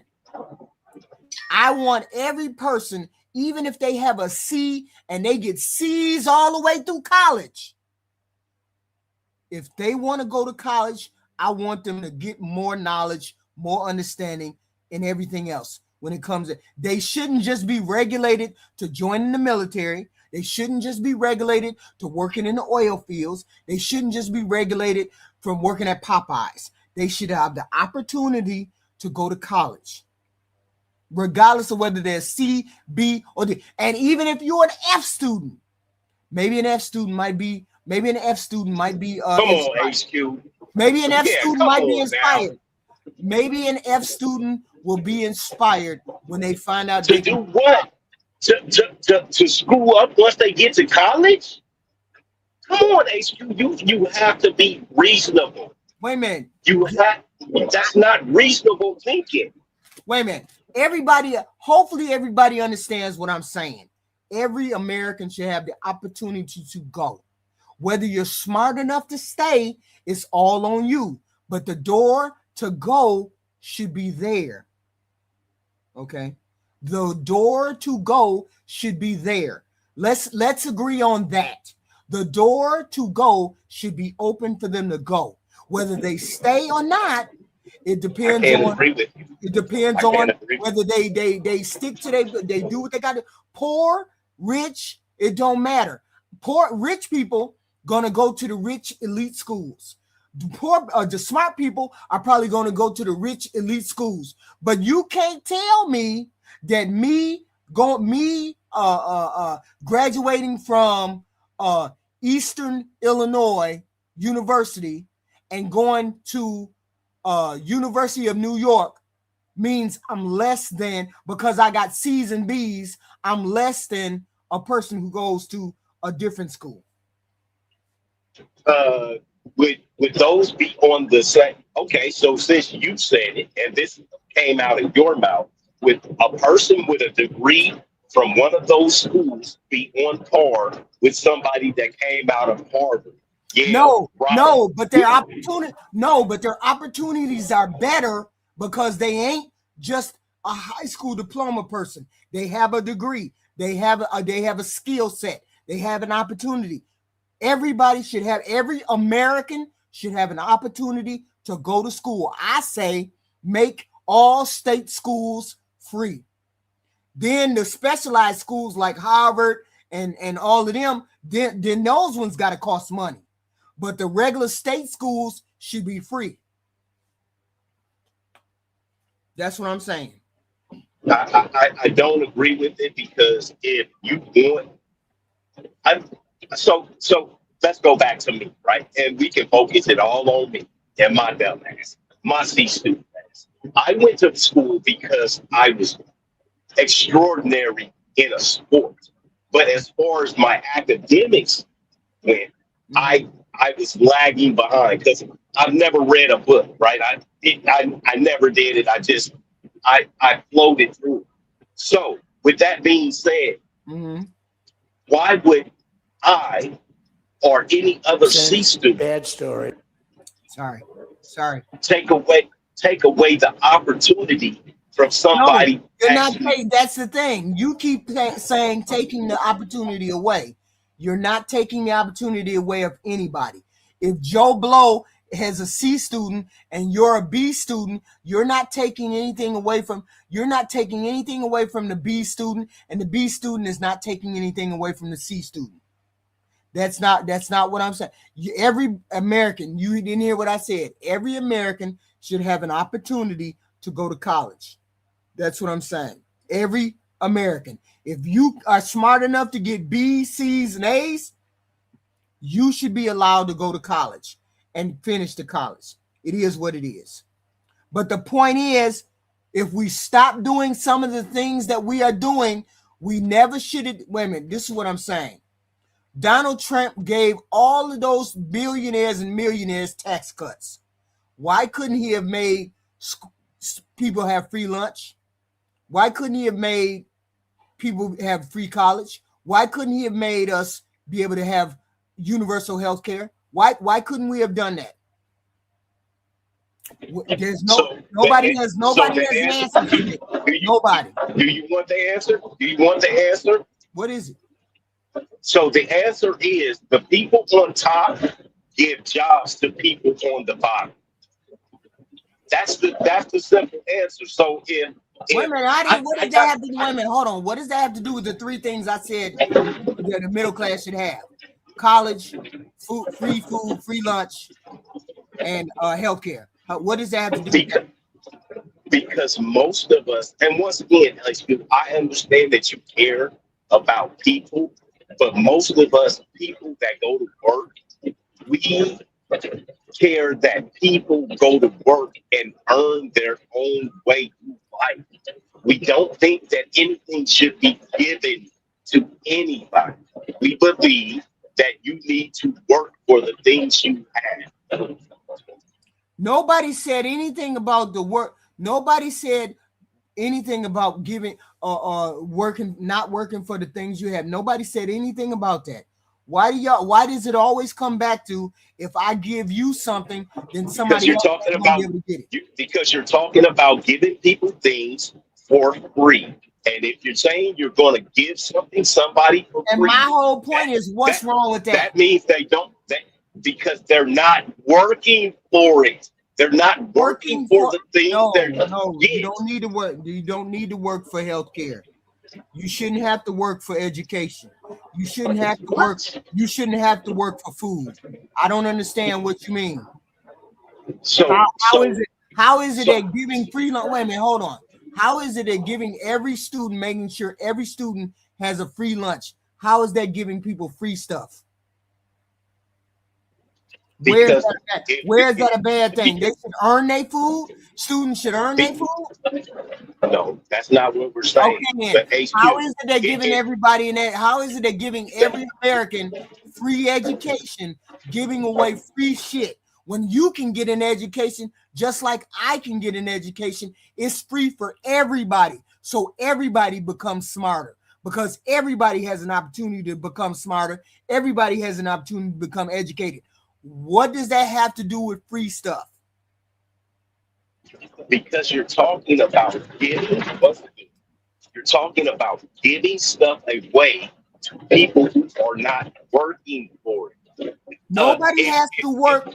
Nobody has to work for schooling. Nobody has to work for schooling now. They just gotta pay for it. Primary schooling is free, HQ. We're talking about higher education. You're talking about letting C students go to college for free. Somebody who let me answer this. Let me ask you this. Are you advocating for rich people to continue to get the things that they're getting and nobody gets anything in the middle class? Are you advocating for that? Because I'm advocating for the middle class. I'm advocating for the middle class to get free college. Every human being, every American in this country can get free education. I don't understand why you would object to free education for everybody in the United States. I don't understand how you would be objecting to free lunch for every kid in the school that may be hungry or may not be hungry. It don't matter. All right, so person's going to get free food. How are you advocating against those free things when that helps the middle class exponentially across the board? I don't understand how you arguing against that, but you don't have any pushback for him giving tax breaks for the rich. You have no pushback for him going over and getting another person out of their country and using American resources for that. But y'all got pushback for the stuff like college and school lunches. I'm confused. All right, can I explain now? So let's go with the school first, right? With the free lunches or whatever for the kids, right? I'm going to take this one slow. Unless they are orphaned or don't have a mother and father, their parents are responsible for feeding their own kids. I don't care about your kids, your grandkids, your nieces, or your nephews. If you care about them, they are your responsibility. Okay? Now, I already agree with you that if somebody that is smart, yes, a state college, if they have a 3.5 grade average or better. So you got to be smart. So you got to be smart to be able to go to college. So you should agree with them bringing them foreigners over here and giving them foreigners all of our jobs and letting them go to school. So you should be fine with that, huh? No, I'm not okay with that. All right, you just said that you got to be smart in order to go to college. Them foreign people that they bring over here. Talking about Americans.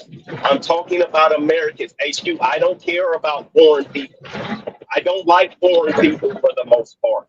I only care about American people. So why is it that you would be against people who wanted to have a universal health care or single payer health care? Why would you be against that when you already pay for it? You already pay for it. You already pay for it. You already pay for it. So We what just is the trying to tax? cut your Hold bill on, down. hold on. So Canada has something very similar to what you're talking about, correct? No, they don't. Germany does. Okay, so what I want you to do is think about or look up the tax rate of what people have to pay in taxes in Germany and see Yeah, how many people. Hold on a second, Ace, okay. and see how many people are in Germany as a whole versus America as a whole. We have 300 and something million people in America. Germany, I don't know. Look and see how many people are in Germany and what their tax rate is. Okay. See, that's the big difference. Their tax rate is not that much further than what we pay. I think their tax rate is maybe 3% higher than ours.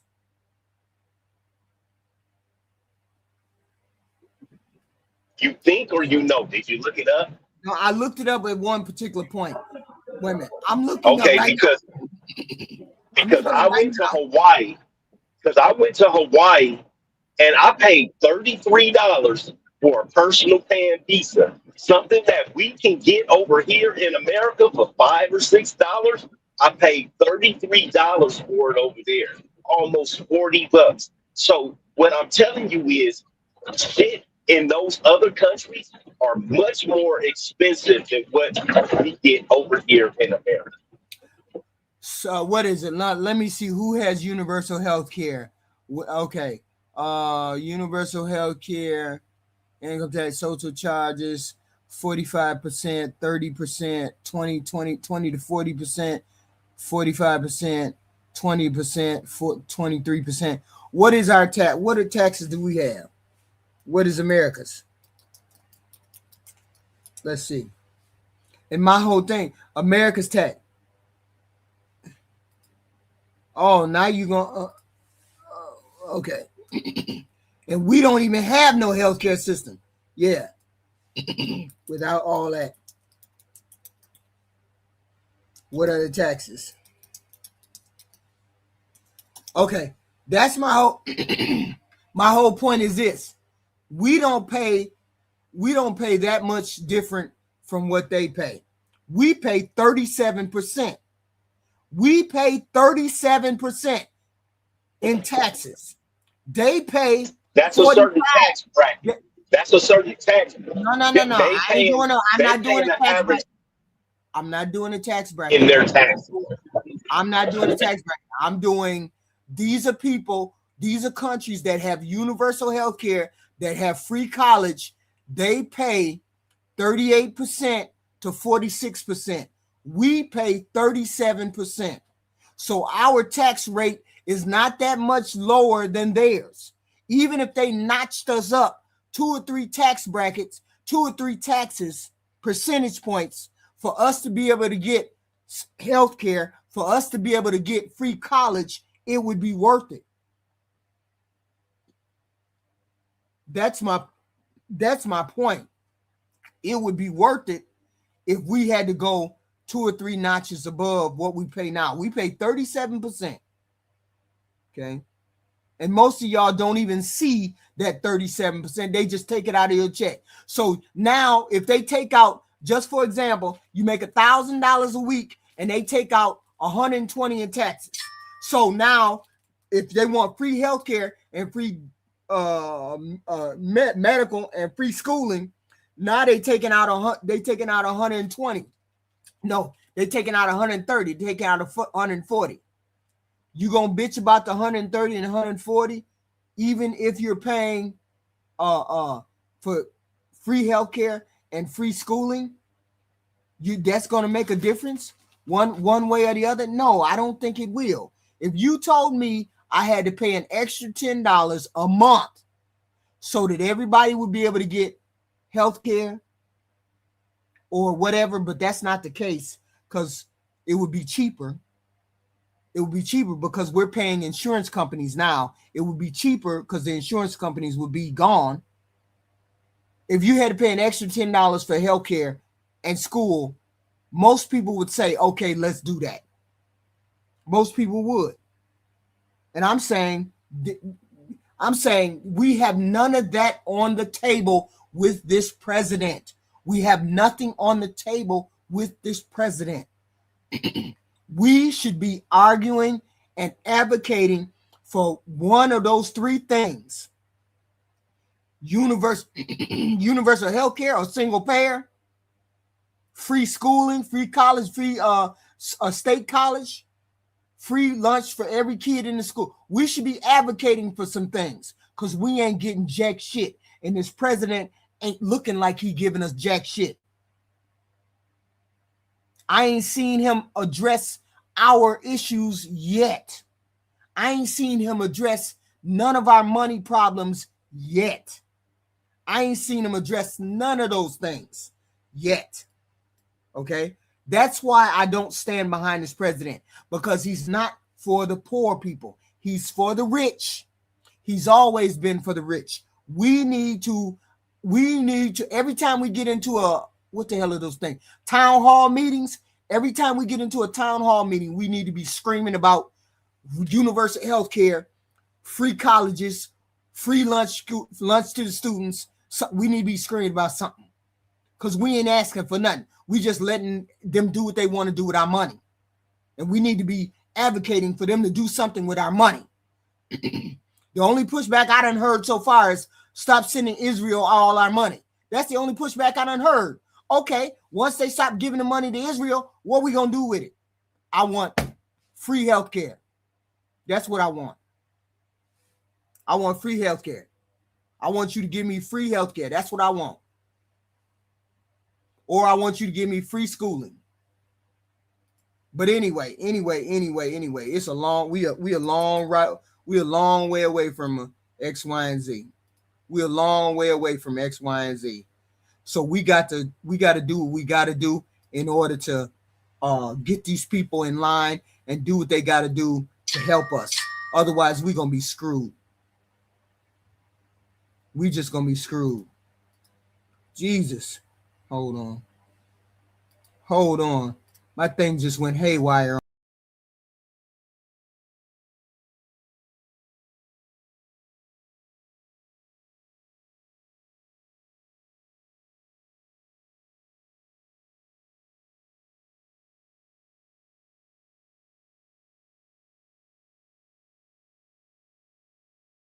Can y'all hear me? Can y'all hear me? Hopefully y'all can hear me. So anyway, these are the things that we need to be asking for and making them do for us. That's it. That's all. It just is what it is. The ocean is lovely. Y'all see me? Hopefully y'all see me. Hopefully y'all can hear me. Y'all hit the like, share, and subscribe, please, and thank you. I appreciate it. We went way over our time. We sure did. Y'all know I gotta eat dinner. Way over the time. But I appreciate all of y'all. Definitely love the lively conversation. We're gonna continue to open up the panel, and then we're gonna have talks about this stuff. But I'm saying, I'm putting these things on your mind. We need to be fighting for something. We need to be fighting for something, not fighting each other. We need to be fighting for something. And I'm fighting for universal health care. I'm fighting for free lunches. I'm fighting for free college. What are you fighting for? Okay. I'm fighting for. This is what I'm fighting for. But it is what it is. And I will be back later. Y'all know I will. Please hit the like, share, and subscribe. I appreciate it. Hit the like, share, and subscribe. I'll definitely be back. I will definitely be back. You know I will.